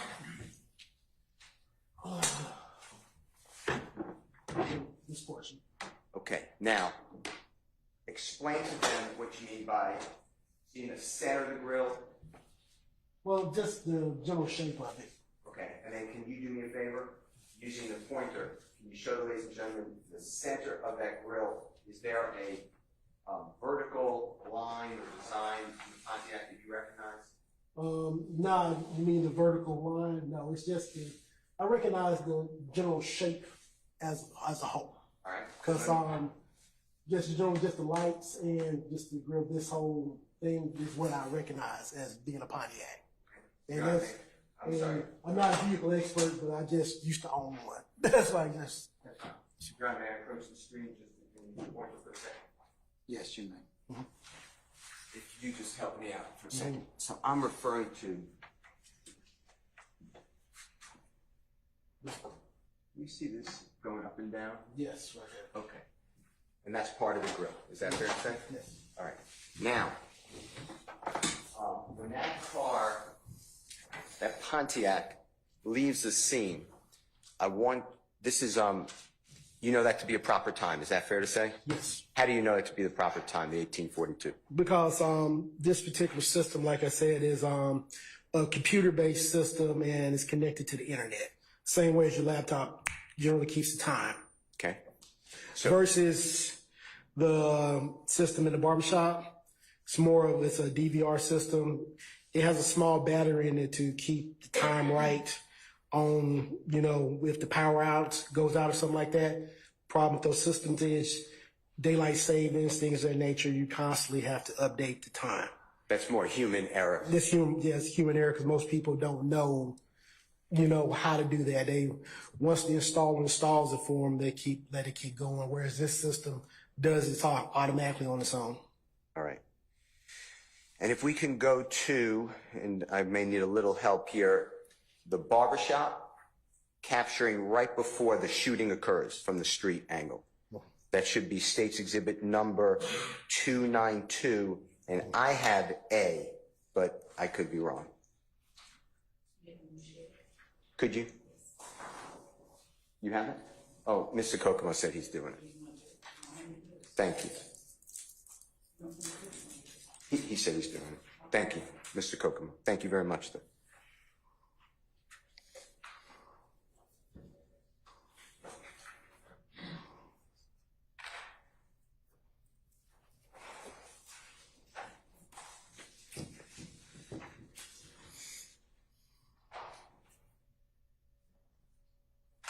And if we can move it almost to the time of the shooting, which is around, according to this, I know it's not the real time because we have to subtract 46 minutes, but about 8:08. Is that fair to say? Yes. Okay. And the shooting is actually what? 8:08 is about 30 something? It's some seconds in. I don't remember specifically how many seconds in, but it's around 8:08. All right. Well, if Mr. Kokomo can go slow and play, Your Honor, it is 8:08:30 started.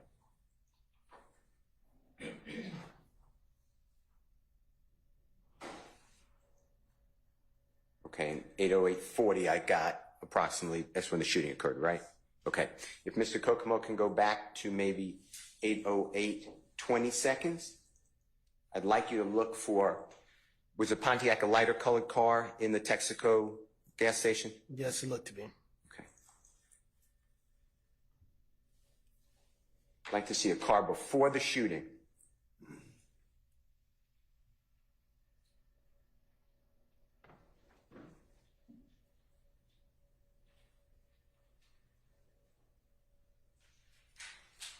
Okay, if you stop it. He went too fast. He's too fast for me. If you go back, Mr. Kokomo, to about 8:08:27. And I'm going to ask Mr. Kokomo, detective, to just stop it at 8:08:27 or thereabout, if that's okay.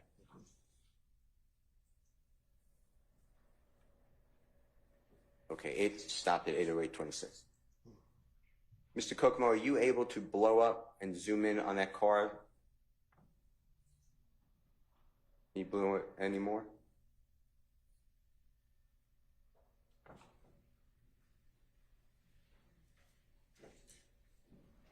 Is that the best you got? Yes? Okay. If you can zoom out just a little bit.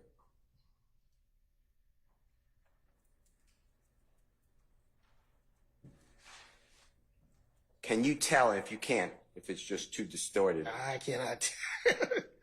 What kind of car that is? One more time. I can't tell you what kind of car that is just from this picture right here.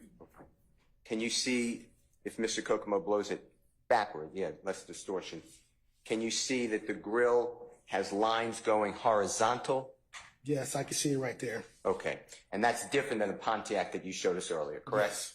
So that's not the Pontiac, fair to say? Fair to say. And when I say the grill, can you just show the jurors, because, you know, they have a big disadvantage. We look at this stuff like 55,000 times. Just from this portion right here. You see those three grills going, or not grills, lines going across?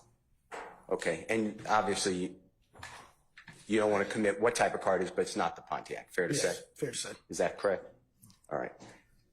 Now, from here, it's approximately, and if you could zoom back out to normal shot, we're going to have another 12 seconds until the shooting, until what I call about 39 seconds, 40 seconds at 8:08. Is that true?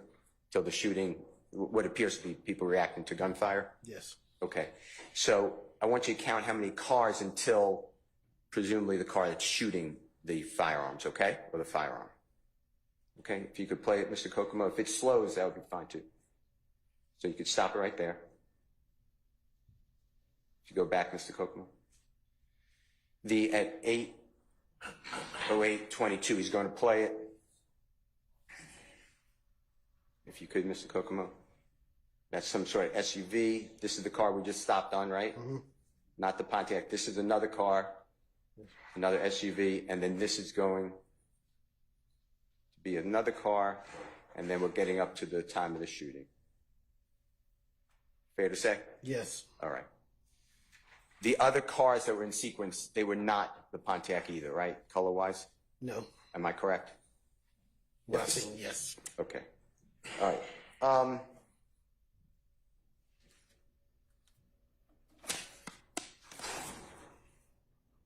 Do you remember how long it took until you see the blue lights on the timer?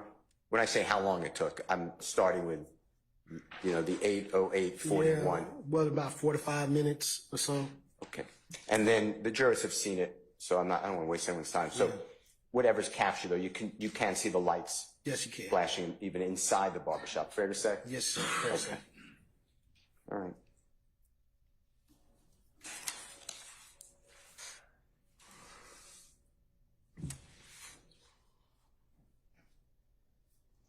From your grabbing and preserving and memorializing these videos that you did for us, and thank you for your work, if I didn't thank you. You don't see the gentleman, the camouflage who, God forbid, was shot after he's shot. Is that true? He's off the screen that you were able to? Until they start wheeling people off in the gurneys. That's okay. So we don't know whether he fired a weapon or not. We just don't see him. Am I correct? Yes, sir. Your Honor, may I just have 1 second? Yes. Thank you, sir.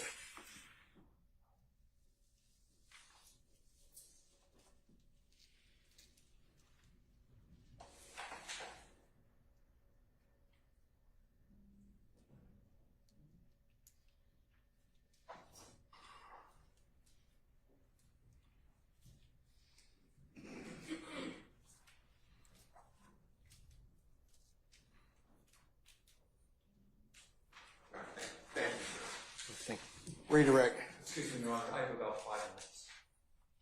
I thought you told me you didn't have anything. Oh, you deferred. Okay, all right. Yeah, let's go. I promise you. Yeah, famous last words. We'll see. I know. Okay, all right. Go ahead, sir. Take your time. Thank you. Good afternoon, Detective Yeah, T. how you doing, sir? My name is Doug Weinstein. I'm Diamante Kendrick's attorney. All right. I just have a few questions for you. Mr. Kokomo, would you publish with the court's permission 292 Yankee Alpha?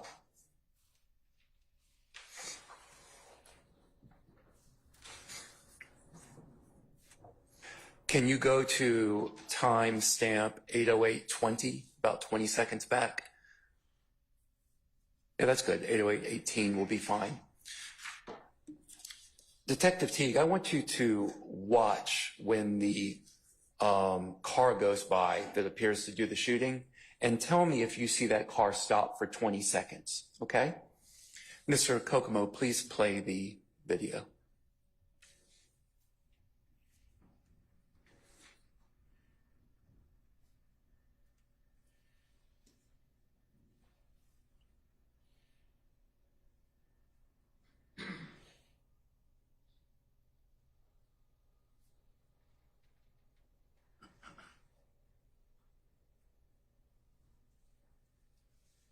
Okay, thank you.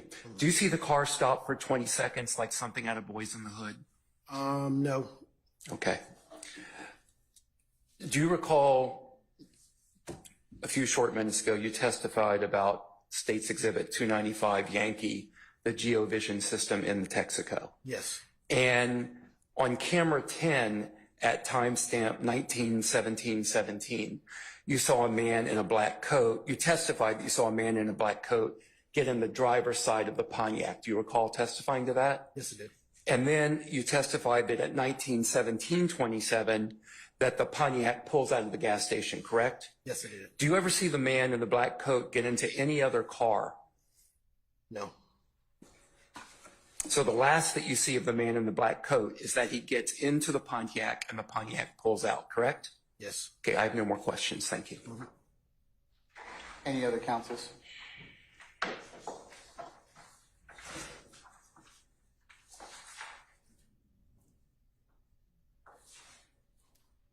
Detective T, good afternoon, sir. How you doing, sir? Good. Carton Matthews, we have Mr. Marquavius Huey. Okay. You were asked in the Barbershop video some questions about this person that had on the red and white jacket, correct? Yes. You were asked whether or not you were able to identify that individual. Remember that? Yes. You were not able to identify that person, correct? No. You were able to see that there was a long gun or a rifle of sorts in that person's hand, correct? Were you, or did you give an assignment or receive an assignment to do any type of analysis on that rifle? No. Okay.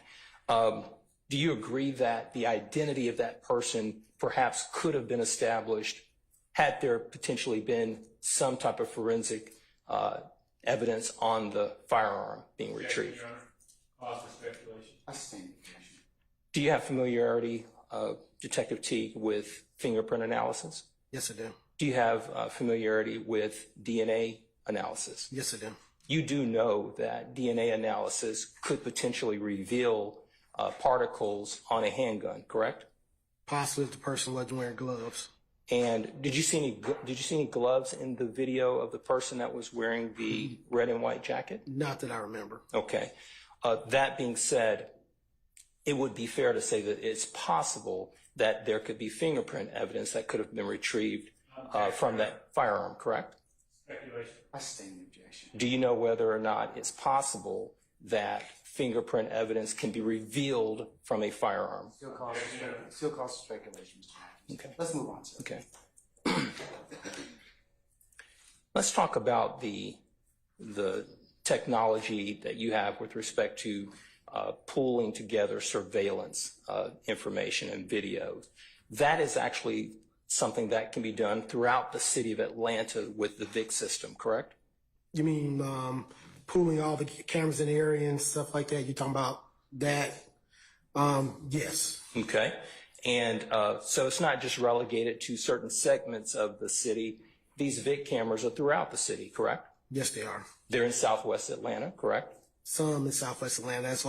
That's why we have to have a map, to see where they are. Because by saying they're in Southwest Atlanta, one person could even speculate they're on every street in Southwest Atlanta, and they are not. Okay. They are in North Atlanta in terms of the city, Buckhead area, Yes, they are. right? In fact, the technology is so advanced that you could literally follow a vehicle with VIC cameras from point A to point B if you did your homework, correct? Not quite. Speculation. I stand. Do you know whether or not it's possible that you can follow a vehicle for many points throughout the city using the surveillance that's available to you? Well, I can speculate how you can run into problems with that. You know, ideally you think that, but as I already said, a lot of the systems, pan tilt zoom cameras only look where they look. So say, I'm just giving you an example. Say the camera's right here. Just because the camera is right here doesn't mean that the camera's looking at the street. The camera could be panned looking at a field, something, or straight along the sidewalk, or even straight down, depending on what the last person left the camera at. Okay. So that's kind of hard to say, like, yes, you could follow a vehicle, because even today, we have issues in certain areas still following a vehicle for long periods of time, depending on where a crime happened. Okay. Were you ever asked or received any assignment to do any surveillance or retrieve any camera footage from a 741 Morosco Drive, Northeast Atlanta, Georgia? Objection, Your Honor. Which is irrelevant.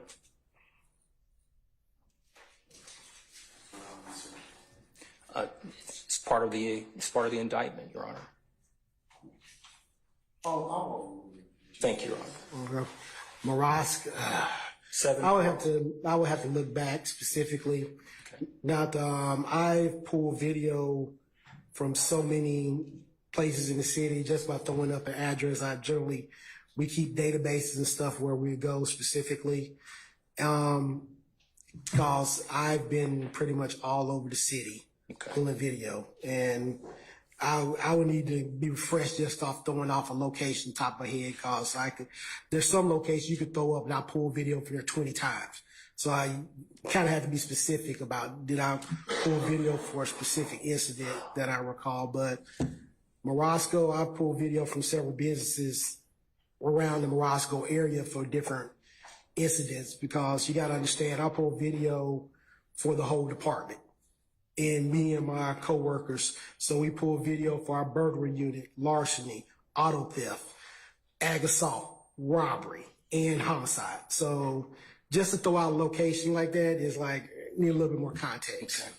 To your knowledge, have you been asked to pull any video footage from any area around 741 Morosco Drive, Northeast Atlanta, Georgia, in connection with this case? Objection, Your Honor. That's an answer. I stand. And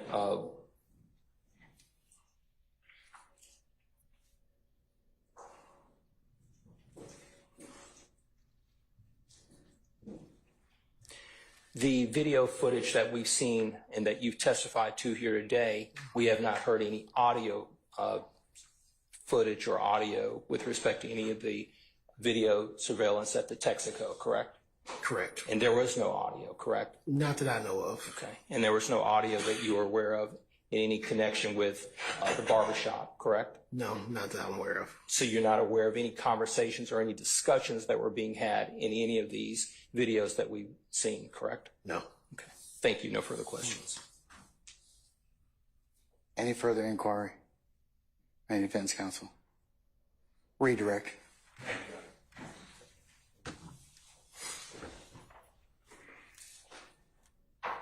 Detective T, you were asked on cross-examination by Mr. Sharp about what you pulled. Please tell the jury exactly what did you collect, and by that, I mean what length of footage did you collect from each camera? For this connected, I collected an hour's worth of footage from each camera on each system. A little bit more for the GeoVision because of the way that the system collects video. So, you know, just because I put in a time frame for an hour, it's going to give me a little bit more on the front end and the back end. It's just the way that system is designed. Detective T, what length of time were you asked to pull it? Length of time from like 7 o'clock to like 8 o'clock. Is this for the barbershop? From the barbershop and the Texaco.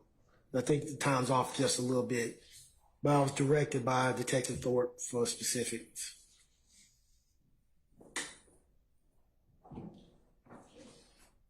You were asked on cross by Mr. Sharp and Mr. Shield about what the person in the camouflage did before the footage shown in States 292 Yankee Alpha.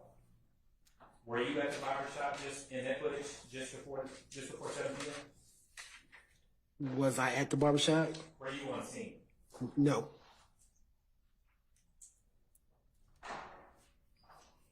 Did you personally observe where the gentleman in the camouflage was in that footage You mean? prior to the shooting? No.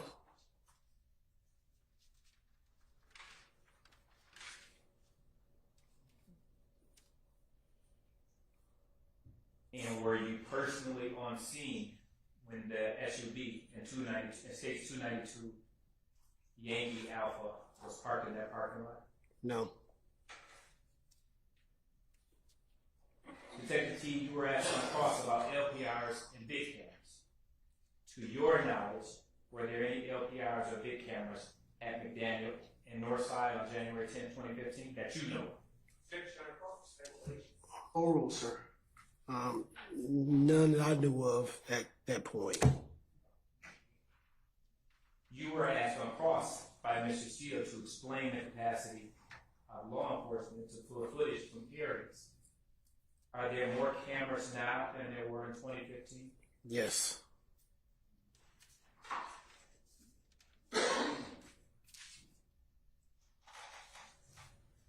Are you able to say whether the Texaco footage was exactly accurate or off by a minute or two? I said generally they're usually correct, but when we talk about time, everyone will have to come to an agreement about what time we're talking about. The time you have on your Verizon phone versus your time you have on your AT&T phone, T-Mobile, or the atomic clock. So we generally say, that's why we like to use approximate time. Mr. Matthews asked you about the advanced nature of cameras. Were cameras in 2015 as advanced as they are today? No, nowhere in the ballpark. Brief indulgence, Your Honor.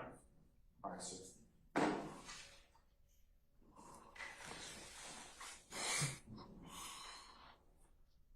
No further questions, Your Honor. Any further examination? Mr. Sharp?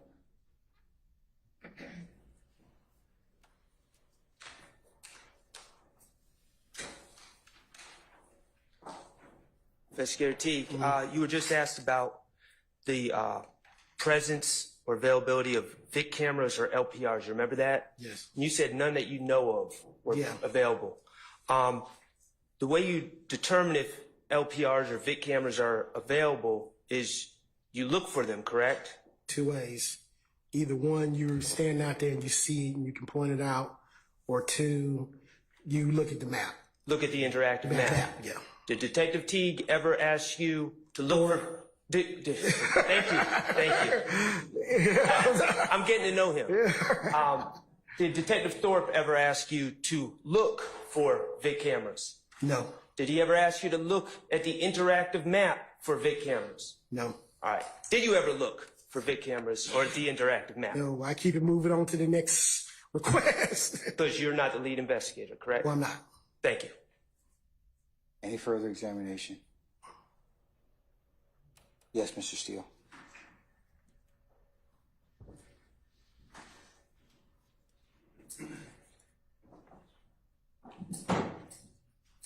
Thank you, sir. Can you just explain, if you know, how many days or weeks or months or years does your agency hold these images from these cameras? VIC cameras, basically our cameras specifically, the city holds for like about 2 weeks as of today, right now. private cameras that are piped in through the system, the videos aren't technically stored on city servers. They're stored on the servers of the hard drives that's actually owned by that specific business. The city just has access to the recordings, so that can vary. Over my career, I've seen some hold as low as maybe a couple of days, depending on quality or however whoever set it up to like 90 days or 6 months. It all depends on how big your hard drives are, if you have multiple servers and things of that nature. Was that same answer applied to year 2014, 15, 16, something like that? Yes. Okay. And then, did you actually watch with the owner of the barbershop and I'm going to say the manager, but whomever at Texaco? Were you there on the scene, actually able to watch the video and then download it or capture it? No, usually, the process I use is I go in, and first thing I have to do is I have to establish the time offset if there is one. And once I've established the time offset, I'll pull the time frame that the detective referenced. Once I pull the video, these systems, you can't watch the video while it's pulling. You get a progress bar like you're downloading something. So you pick the cameras and you put the start time and end time, and it downloads. Once I get back to the office, I make sure that what was requested is being shown, at which after that, all the evidence is turned over to the lead investigator. And when you say the offset, that's the 46 minutes approximately that you're referring to in this case? Yes. And then you did the same protocol. You gave Detective Thorpe or one of your coworkers the downloaded playable videos that you shown this lady. Yes, it goes directly to the lead investigator. And then the lead investigator, you watched the videos to make sure they were there. Yes. Otherwise, you'd go back, I assume. Yeah, and go back, and then the lead investigator, he's supposed to watch them again. Over time, sometimes they've asked, well, can you go back and get before, or can you go back and get after? Never was requested to go back and get any more. In this case? In this case. Even though the car is driving past the barbershop, past the Texaco, and makes a turn? I sustain the objection. Yeah. I didn't answer the question? I sustain the objection. Okay.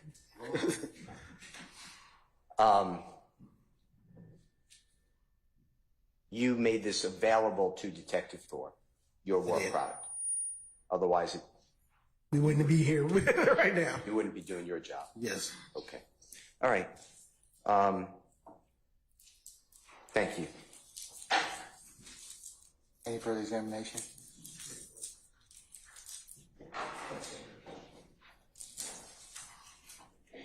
Detective Teague, just one or two questions. Detective Teague, you all actually train the detectives that are out on the scene and equip them with the knowledge and information that the window of time to collect and preserve video evidence is short, correct? Yes. And that's why it's imperative that the lead detective who handles these cases call upon your assistance pretty quickly, correct? Yes. And when they don't do that, potentially helpful evidence is lost, correct? Yes. No further questions. Thank you. All right, anyone else? Anything further, sir? I just want to find a question, Your Honor. Detective 2013, 14, and 15 were big cameras and LPRs still in their infancy. Pretty much for city use, yes. No further questions. All right, anything further?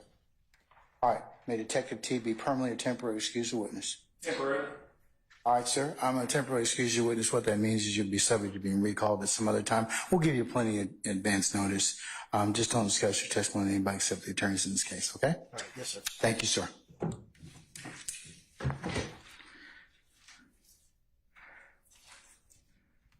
All right, ladies and gentlemen, let's take a comfort break, about 15 minutes, and we'll come back and see where the rest of the day leads us, okay? All right, we're in recess.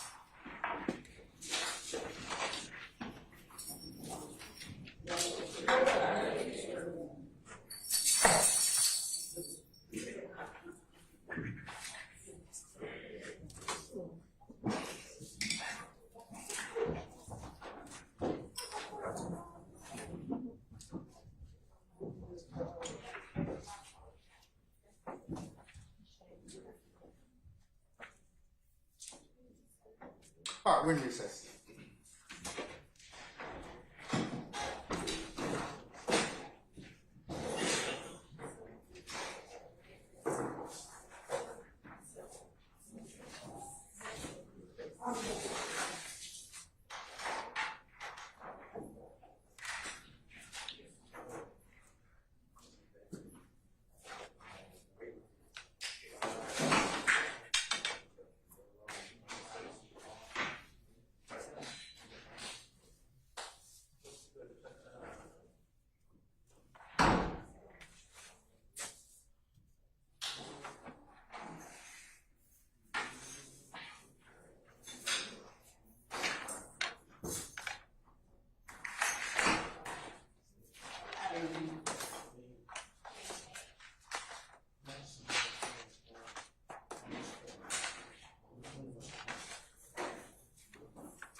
It's flying, but backwards. It is.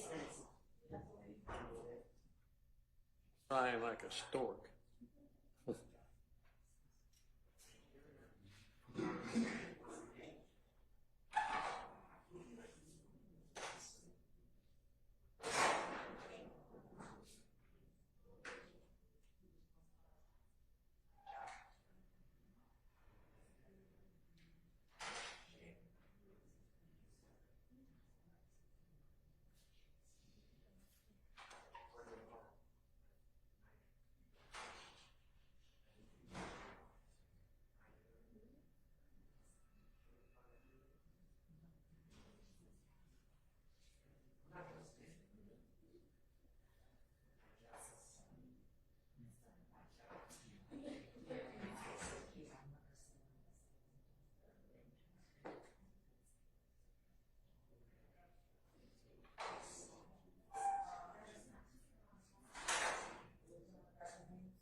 today, so if you have a witness, we can start. Members of the state. Yes, Your Honor, we do have a motion before this witness. I believe Mr. Steele filed some objections to the state's exhibits, and so we would need to hear that before the next witness. Who's your next witness? Donovan Thomas.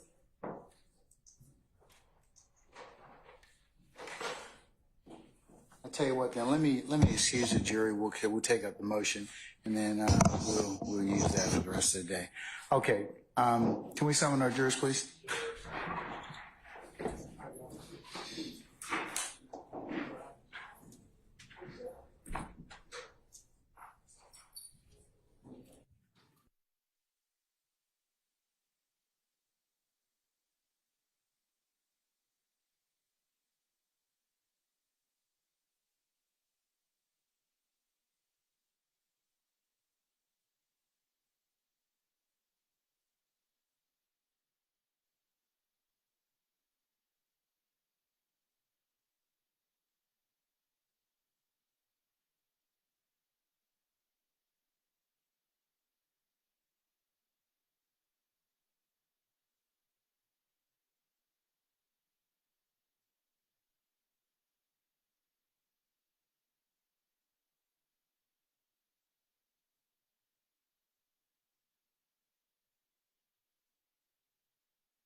All right, thank you, Sergeant Ingram.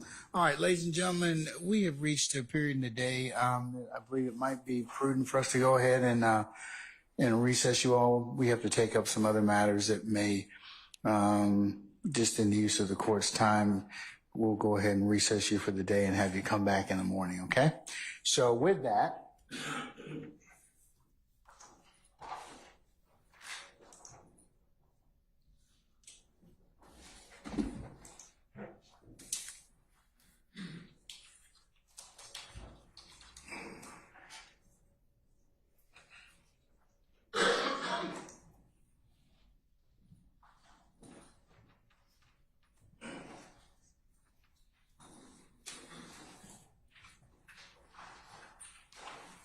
all right, ladies and gentlemen, for the 5th of June, tomorrow, report for 9:30 for anticipated 10 o'clock start time. And tomorrow is a regular business day, okay? So we'll work till probably somewhere around 5 o'clock, all right? All right, any ministerial inquiry of me, ladies and gentlemen? Okay, all right, ladies and gentlemen, let's go through your customary ad nauseum admonitions. Remember to leave your notepads in the basket as you leave. You can pick those back up tomorrow morning. Remember, as you're sitting back there or congregating in ones and twos, no matter where you're going, please do not discuss anything about anything that you've heard thus far in the trial of this matter. Remember, as I told you earlier, it would be a violation for you to sit back there in your headquarters, jury deliberation room, or any other place and basically handicap or otherwise review the testimony. What do you think about this particular witness? Or start or in any way engage in any deliberative process. Remember, you only can do that when the court instructs you on that at the appropriate time in these proceedings. All right. Also, don't go to any, don't use any third-party sites or resource or reference materials to otherwise aid or augment your understanding as to what you may have learned in this trial. You can only consider what's been lawfully presented within the four walls of this courtroom. Also, it would be a violation, remember, ladies and gentlemen, for you to go to any of the scenes that are depicted or you might have learned through the testimony in this particular case. Don't go by any of the scenes and take any pictures, drawings, or any other memorializations to aid in your understanding. Remember, you can only consider what's been presented in this case or inside this courtroom. All right, ladies and gentlemen, if any third party should try and reach out to you by any means necessary or any mode necessary or available, please report that to Sergeant Ingram and myself immediately. And remember not to listen to any of the recaps or any other third-party resuscitations or regurgitations of this particular trial or any of the proceedings and the like. You can only consider what's been presented to you within the four walls of this courtroom. Ladies and gentlemen, do you have any, one more thing. Also, thank you for your patience that you've given us and will continue to give us in the trial of this matter, and I say that on behalf of everybody assembled here. All right, ladies and gentlemen, do you have any other ministerial inquiry of me at this point? All right, unless you do, then we will see you all tomorrow morning at 9:30 for an anticipated 10 o'clock start time. All rise.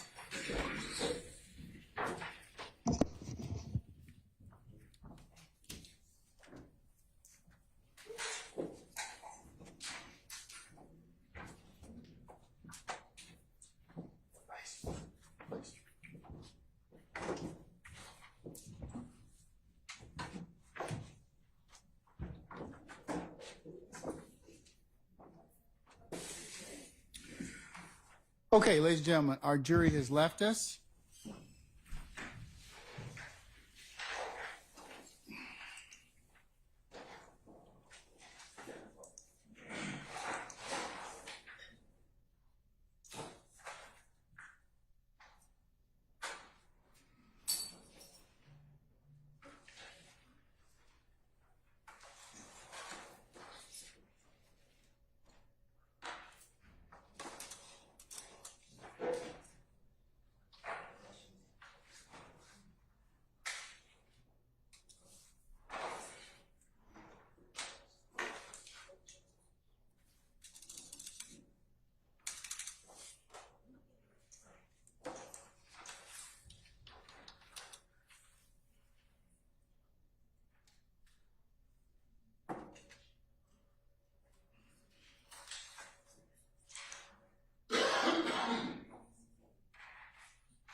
Okay.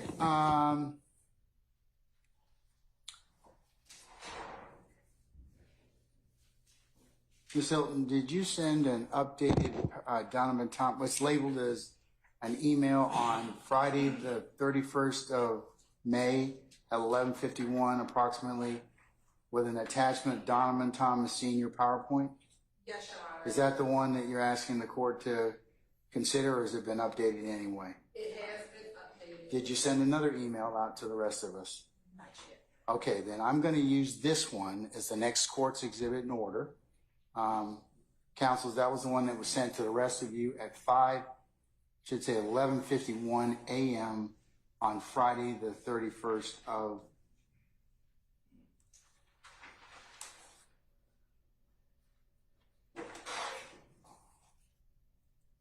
May 2024.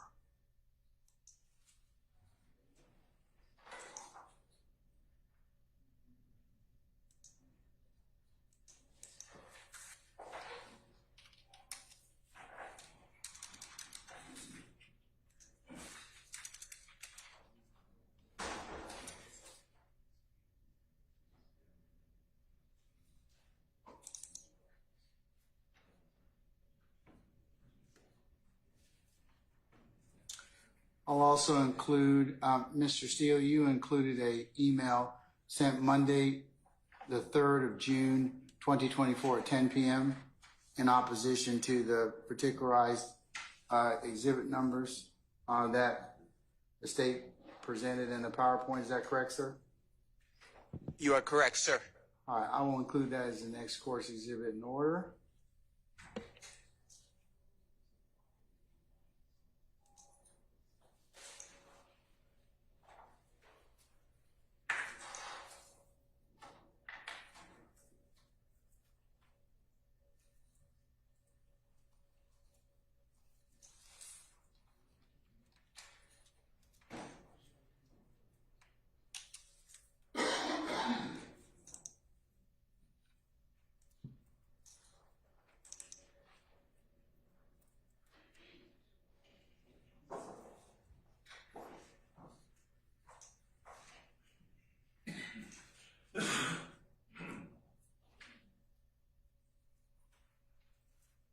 Okay, so is it the state's contention that you will be getting or attempting to get these particular exhibits that are on the PowerPoint? We'll start off through through the testimony of Mr. Don Thomas Sr.? Yes.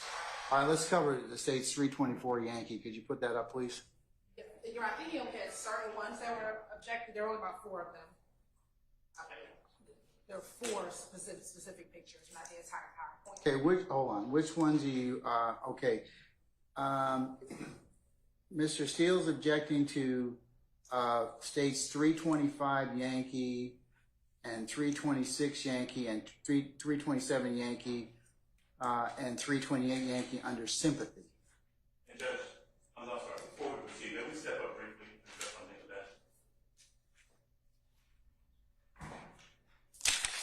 that. Okay.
This particular motion, that is all. He can rejoin us at any point in time afterwards.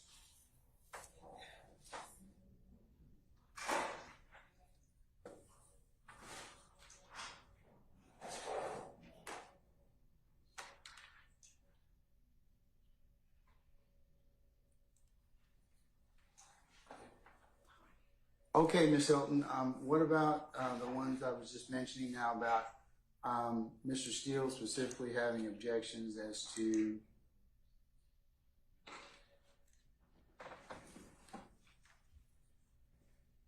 .325 Yankee, 326 Yankee, 327 Yankee, and 328 Yankee on the basis of sympathy and 403. So are you including any of those? You're right. We would like to hear the defense's argument before we can respond.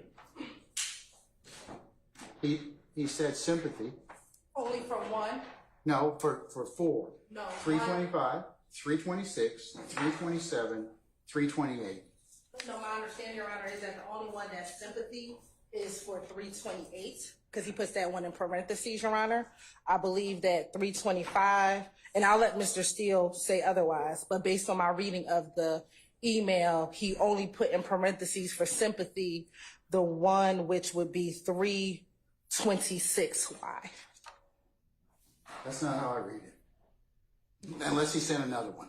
So I would think that we would like to hear from Mr. Steele first so that the state can make sure that we're answering the questions. You got anything further, Mr. Steele? Sure. Yeah. Your Honor, would it be easy, and can I ask the court, maybe the state can put up each of the exhibits Yes. so we all... Put up 325 first.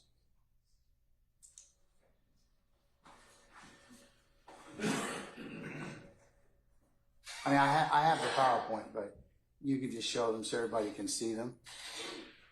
Okay, so I was, and Your Honor, in my email, it says at the beginning, Ms. Hilton was correct, sympathy is just for 327Y. In the introduction to it, I objected to... 327 Yankee. Right. Okay, all right. So what's the basis for 325? Everything else I wrote in the introductory, Your Honor, hearsay. So it was a hearsay objection to everything else, except one of them, I believe, is a couple of different. But as I introduced the court, I said below are my objections under hearsay statute. I'm not looking at my email, but I wrote that. And then I added sympathy to that one. But Okay, so it's a hearsay objection. 325 is hearsay. Yeah. Has a picture of 4 people in it, and So it's redacted. So I was looking, I have multiple from the state, but if this is the one they intend to show, that is satisfied. I was objecting to the statements on the... all right. So anybody else have any other objection to 325 Yankee? If not, then assuming a foundation can be laid, all right, we'll move on to 326 Yankee. And if it's redacted, I won't have any problem, Your Honor. The only problem Let's put it up first. Okay, sorry. That's see if I can see it. Okay, 326 Yankee. All right.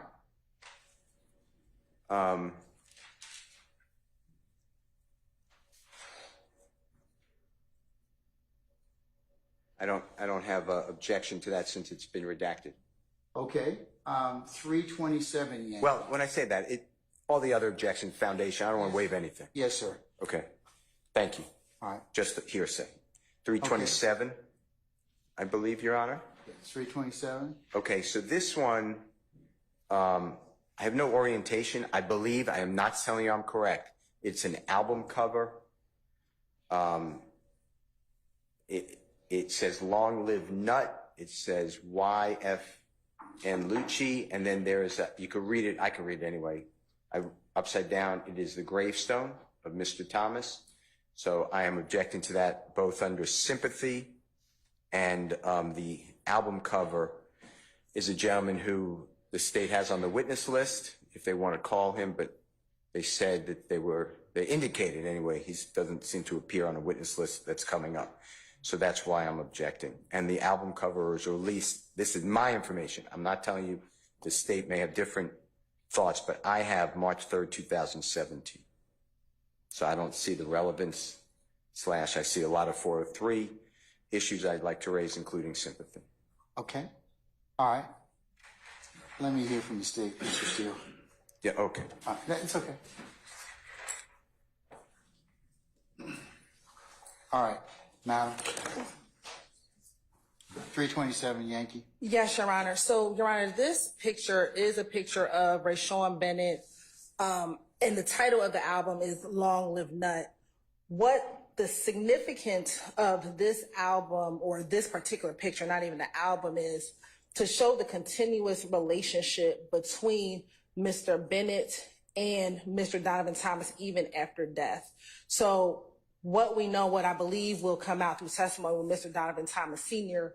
is that both Mr. Donovan Thomas Jr. and Rayshawn Bennett had a business relationship. Mr. Donovan Thomas Jr. is actually the individual that brought Rayshawn Bennett to TIG Records, and you're going to hear some of that testimony tomorrow.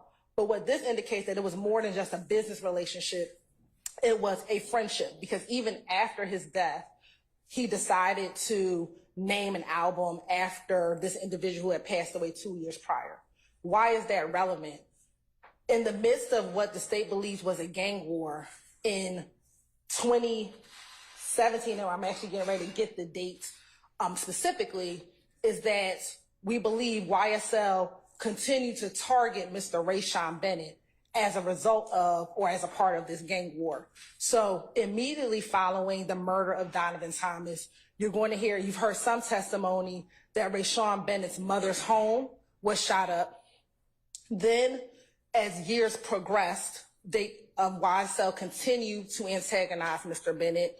Mr. Williams himself, and this is one of the acts in our indictment, actually made a threat to Mr. Bennett on social media saying, if I didn't like what you did for your mother and your kids, I would have been killed you. Then we have another act in the indictment in which Mr. Diamante Kendrick actually stood on top of Mr. Bennett's car while that car was parked at Lenox Mall. And then lastly, one of the events that we believe led to the death of Shamel Drinks is while Mr. Bennett was incarcerated in the Fulton County Jail, a YSL member, Jaden Myrick, we believe at the direction of both, we believe Mr. Williams as well as Mr. Garlington, actually stabbed Lucci while in the Fulton County Jail. That stabbing trickled a number of different events. One, we believe, is the killing of two individuals, Mr. Christian McMiller and Darius Ford. And then that killing ultimately led to the killing of Mr. Shamel Drinks. So this picture is not being presented for sympathy, but for the relevance of the relationship between Mr. Donovan Thomas and Mr. Bennett, more than just a business relationship, but an actual friendship. And again, after the murder of Donovan Thomas, Mr. Bennett had continued to be targeted by YSL, Your Honor. Who are the three people in State's 327 Yankee? So in the distance is Mr. Donovan Thomas. Junior? Junior. Standing is, of course, Mr. Lucci, Mr. Rayshawn Bennett, and next to that is Donovan Thomas's son. Donovan Thomas Jr.'s son. But those are the three individuals in the picture.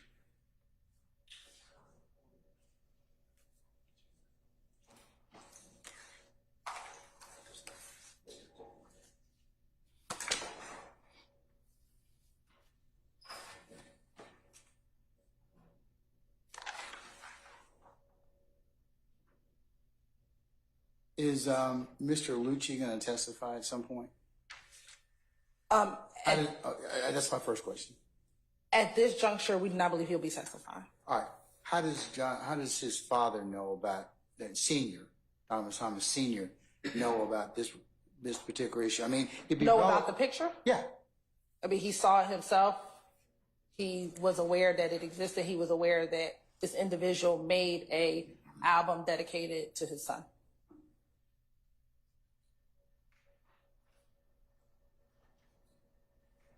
And he knows that that's his grandson on the picture.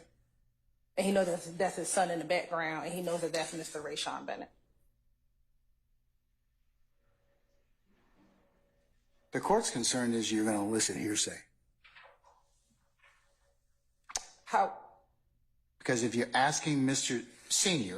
Donovan Thomas Sr., about this particular album, it'd be more relevant if Mr. Lucci's going to testify. He could say, well, yeah, we had such a close relationship, I named my album after him, okay? But for a third party, you're talking about conversations that were had potentially with a decedent, or we're getting the same problem we had before. Same issue. It's not a residual hearsay issue.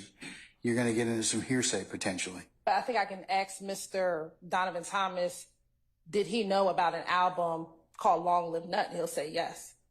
Okay. And had you ever seen the album cover to that? Yes. I'm going to show you what's been marked as State's Exhibit 327Y.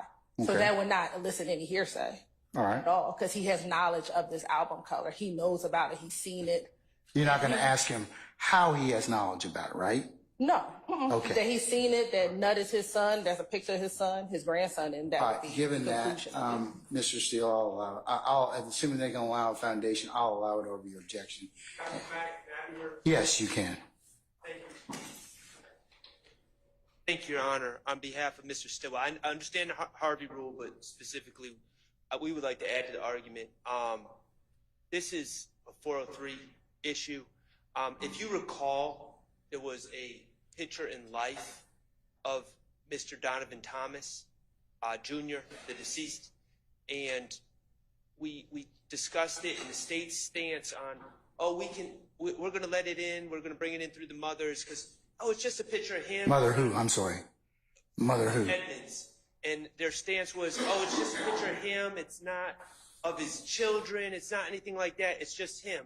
Here, they are running an end around of 403, of the picture in life ruling and everything else by presenting a picture of the deceased son looking down sadly, and of course it is sad, but it's not appropriate for trial, looking down sadly at his father's grave site with his father's face over the poor child's left shoulder.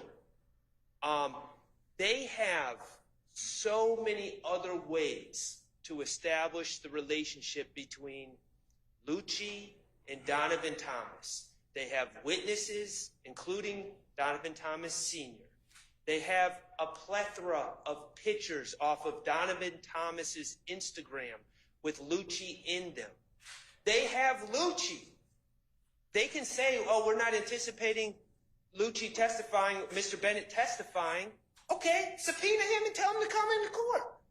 They can do that. Mr. Bennett doesn't get to decide if he's testifying or not. They can call Mr. Bennett to testify.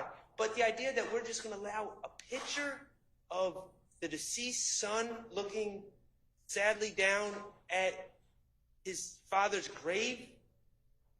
So you're saying it may be more prejudicial than probative? It's substantially more prejudicial. How about if I order the state to leave everything in there except Lucy, long live Nut, and crop out everything else? Would that work? Could you just repeat the suggestion? Crop out the three people in the picture and the gravestone. That I can speak for myself. right. That would work for me. All right, here's the issue that I find, Ms. Hilton.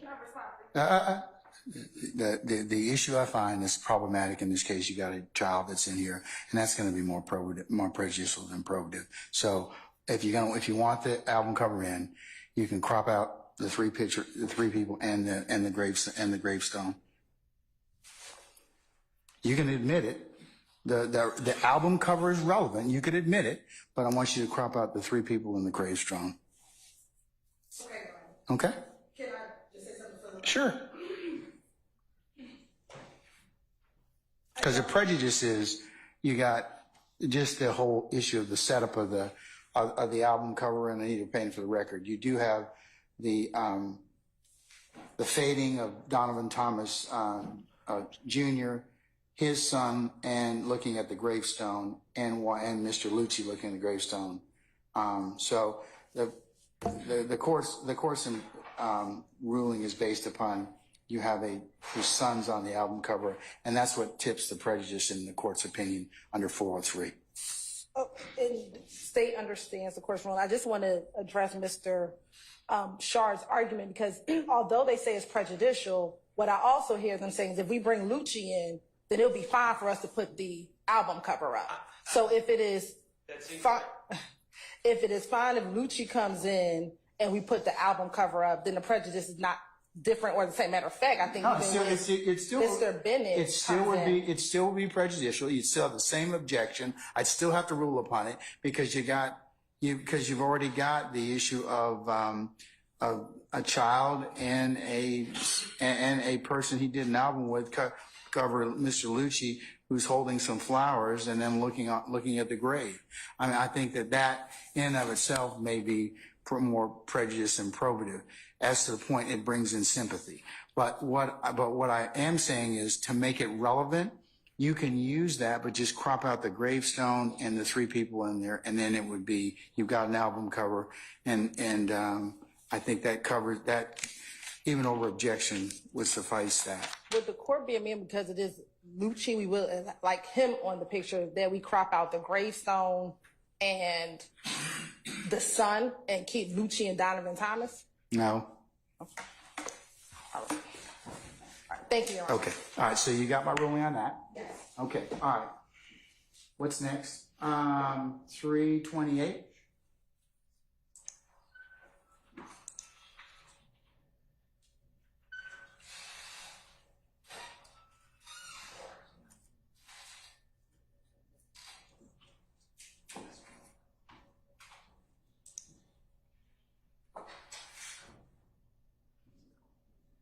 All right.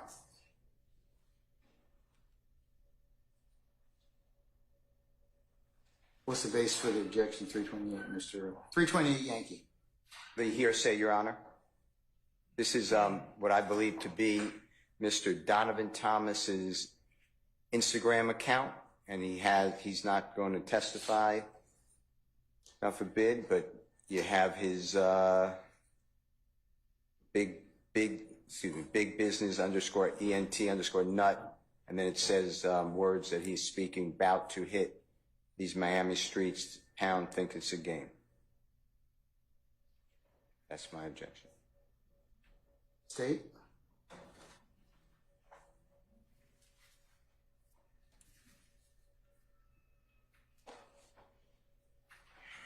Your Honor, in this particular exhibit 328, why we're not offering for the truth of the matter asserted that he's about to hit these Miami streets. Whether or not he was about to leave his room or not to go hit the streets is not what is relevant. I mean, it's not what we're offering this particular picture for. So it's not hearsay, because we're not offering for the truth of the matter asserted. And what are you offering it for? If I can ask, what are you offering it for then? Sure. So specifically that in and around this time, there have been several exhibits already admitted.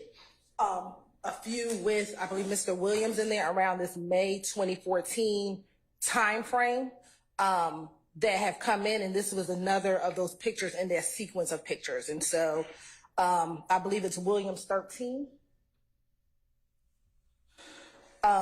Which this was on May 26, 2014. And matter of fact, defense counsel admitted Mr.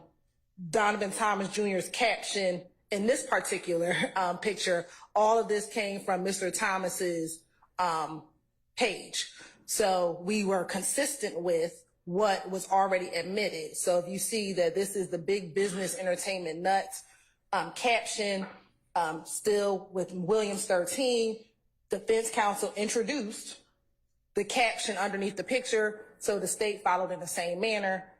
This Where's Williams? picture, I see Williams 13. this is Williams 13 that's up on the screen right now.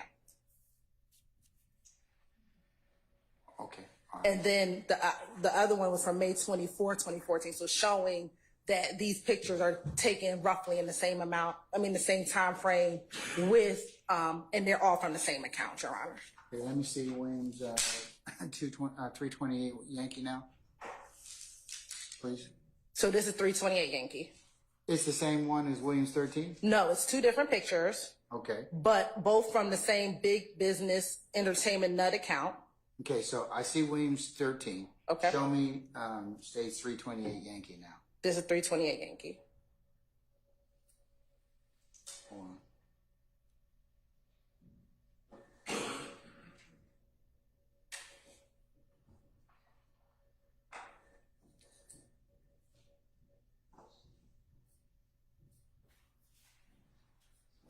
Okay, one more time. Let me see. Sure. Williams 13.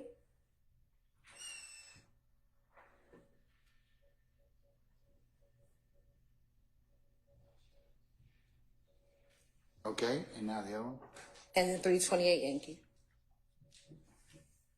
All right. Thank you. Mr. Steele, anything else?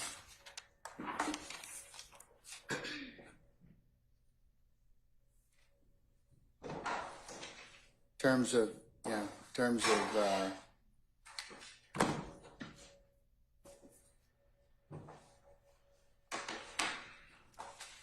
what's the difference between that and the one you admitted? They're different Instagram postings, different pictures around the same time. But the fact that the state didn't object to Mr. Williams number 13 with the post has nothing to do with my objection to state's exhibit number 328Y. It is hearsay. The state wants to say it's non-hearsay because it's not offered for the truth of the matter asserted, but you have to have a purpose for non-hearsay, effect of the listener. It was something that is non-hearsay because it's untruthful. The state can't just say, well, it's non-hearsay, so we want to use it. And they're clearly using it for some purpose that when you ask them, they didn't tell you what the purpose is, but I'm objecting not to the picture or the posting, the date, but I'm objecting like you had me redact the statements. That's what my objection is. And I don't see, I think that's a consistent, valid objection in this trial. And the state may have wanted in Mr. Williams 13 that posting. I don't know. I'm not asking the strategy, but I just put it in. I don't have any strategic position, but I did want this to be removed because it's hearsay. All right. That's my objection. Okay. Anything else, Ms. Hilton? Yes, Your Honor. Okay. As to 328 Yankee, before I rule upon that.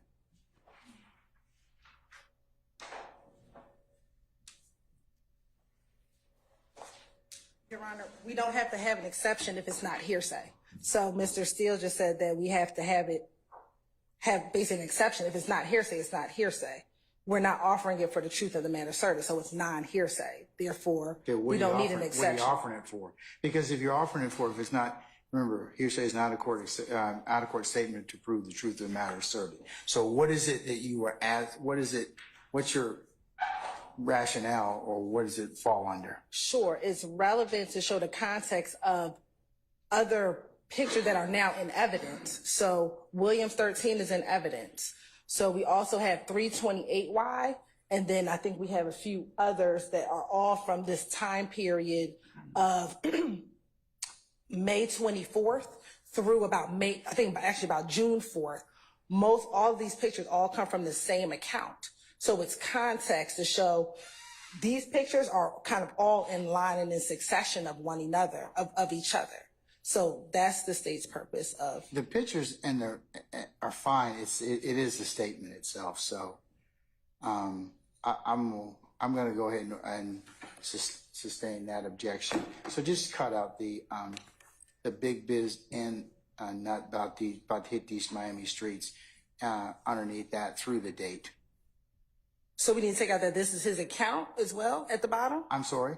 So the big business entertainment, none is his that. account. No, leave that. Like by Traz and 371 others, underneath that, all the way through view 13 comments, just you can leave in the May 24, 2014, and the big biz and not.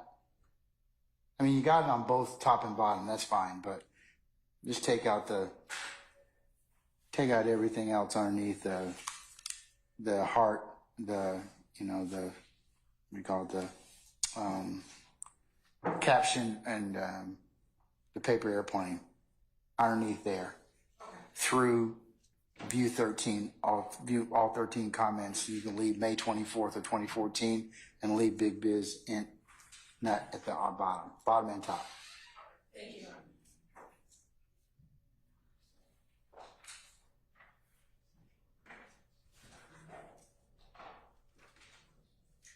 All right.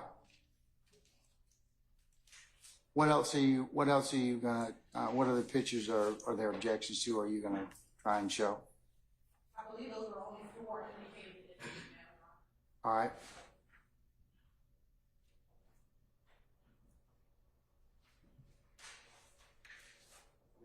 Yes. Yes.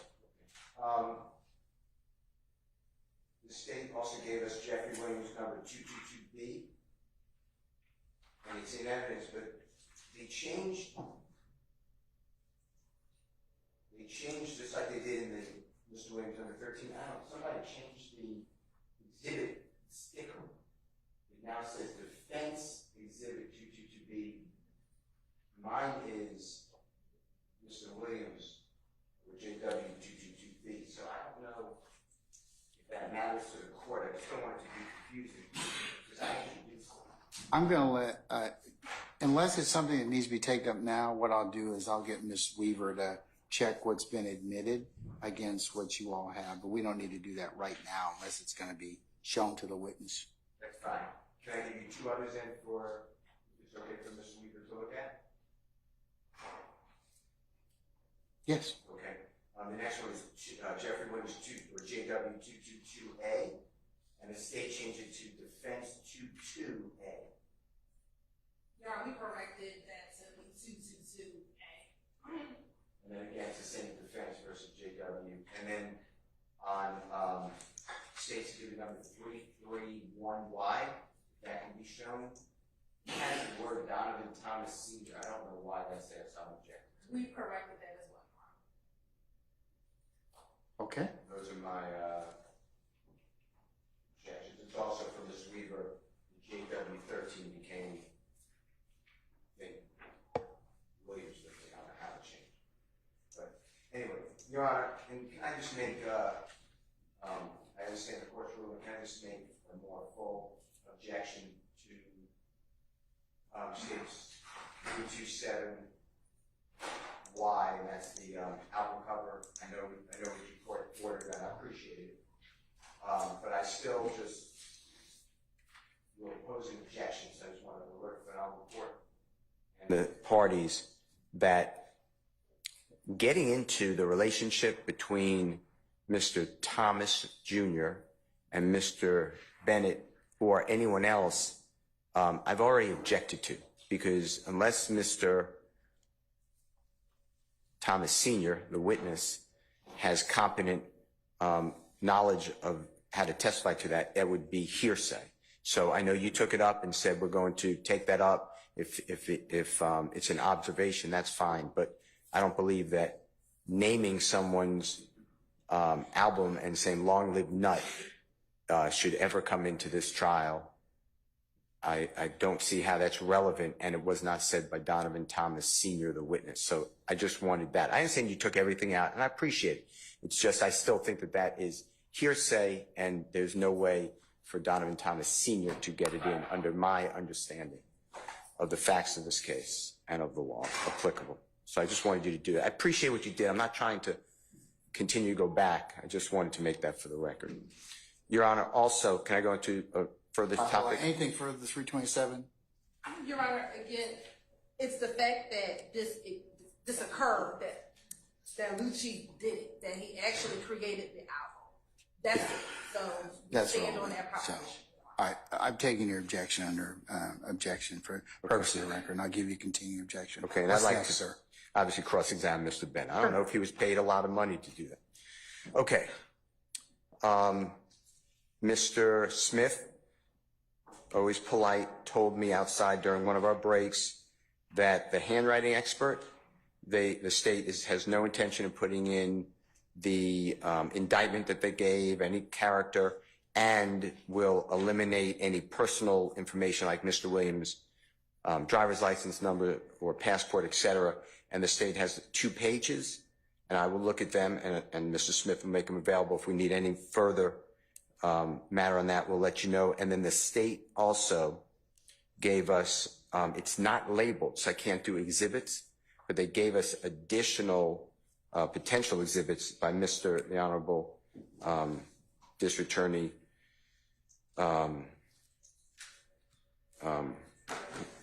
Atkins. Thank you.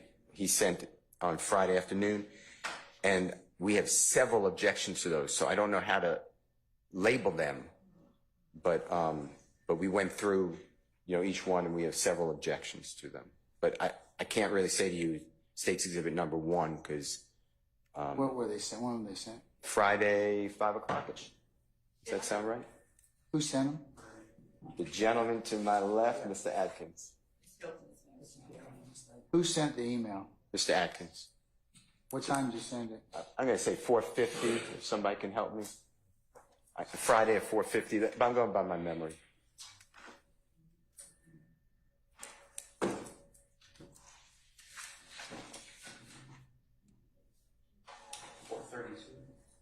Mr. Weinstein said 432, Your Honor.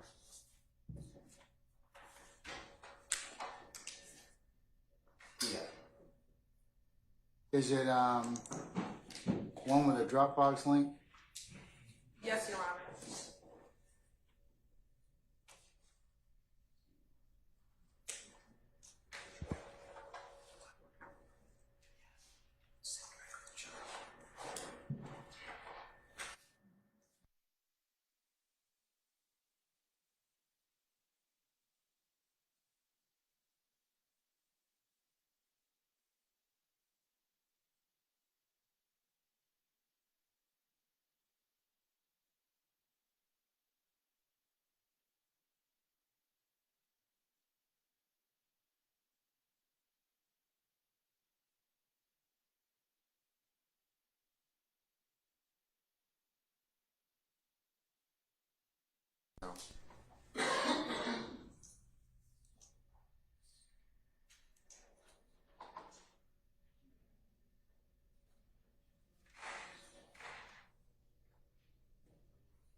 Okay, which one is it? Which folder is it? Your Honor, it would be, I believe it says the second round. And Your Honor, just for the court's edification, this second round of potential exhibits are just that, potential exhibits. So we may not use all of those. Okay, And out of so which folder? That's what I'm talking about. it would be the second, it says round 2. Okay, round 2's got a lot of stuff. It's got Henninger, Hertz, Infinity, Extrinsic, So that's calls, shots from drones, social media. So that's the point, Your Honor, that these are just a pool of exhibits that we will be pulling from. So when we have individual witnesses, we will be pulling from those particular exhibits. And so at this point, that's just a pool. We wanted defense counsel to be aware of the pool of exhibits that we may pull from for certain witnesses. All right, And so as we've been doing, we will send the more specific. more specific ones so that the objections can be launched like they were today. Your Honor. Okay. All right. So, Mr. Steele, we'll put a pin in that for the time being until they're given more specificity or which ones you're going to be using. Because I'm not going to rule upon them at this point in time. There may be no need for me to do that. Okay, thank you. Okay. All right. Okay. Ms. Sharp, do you have something, sir? Well, you covered it, Your Honor. I just know you always say a forewarned judge is a happy judge, so Yeah. just trying to give you notice. Sure.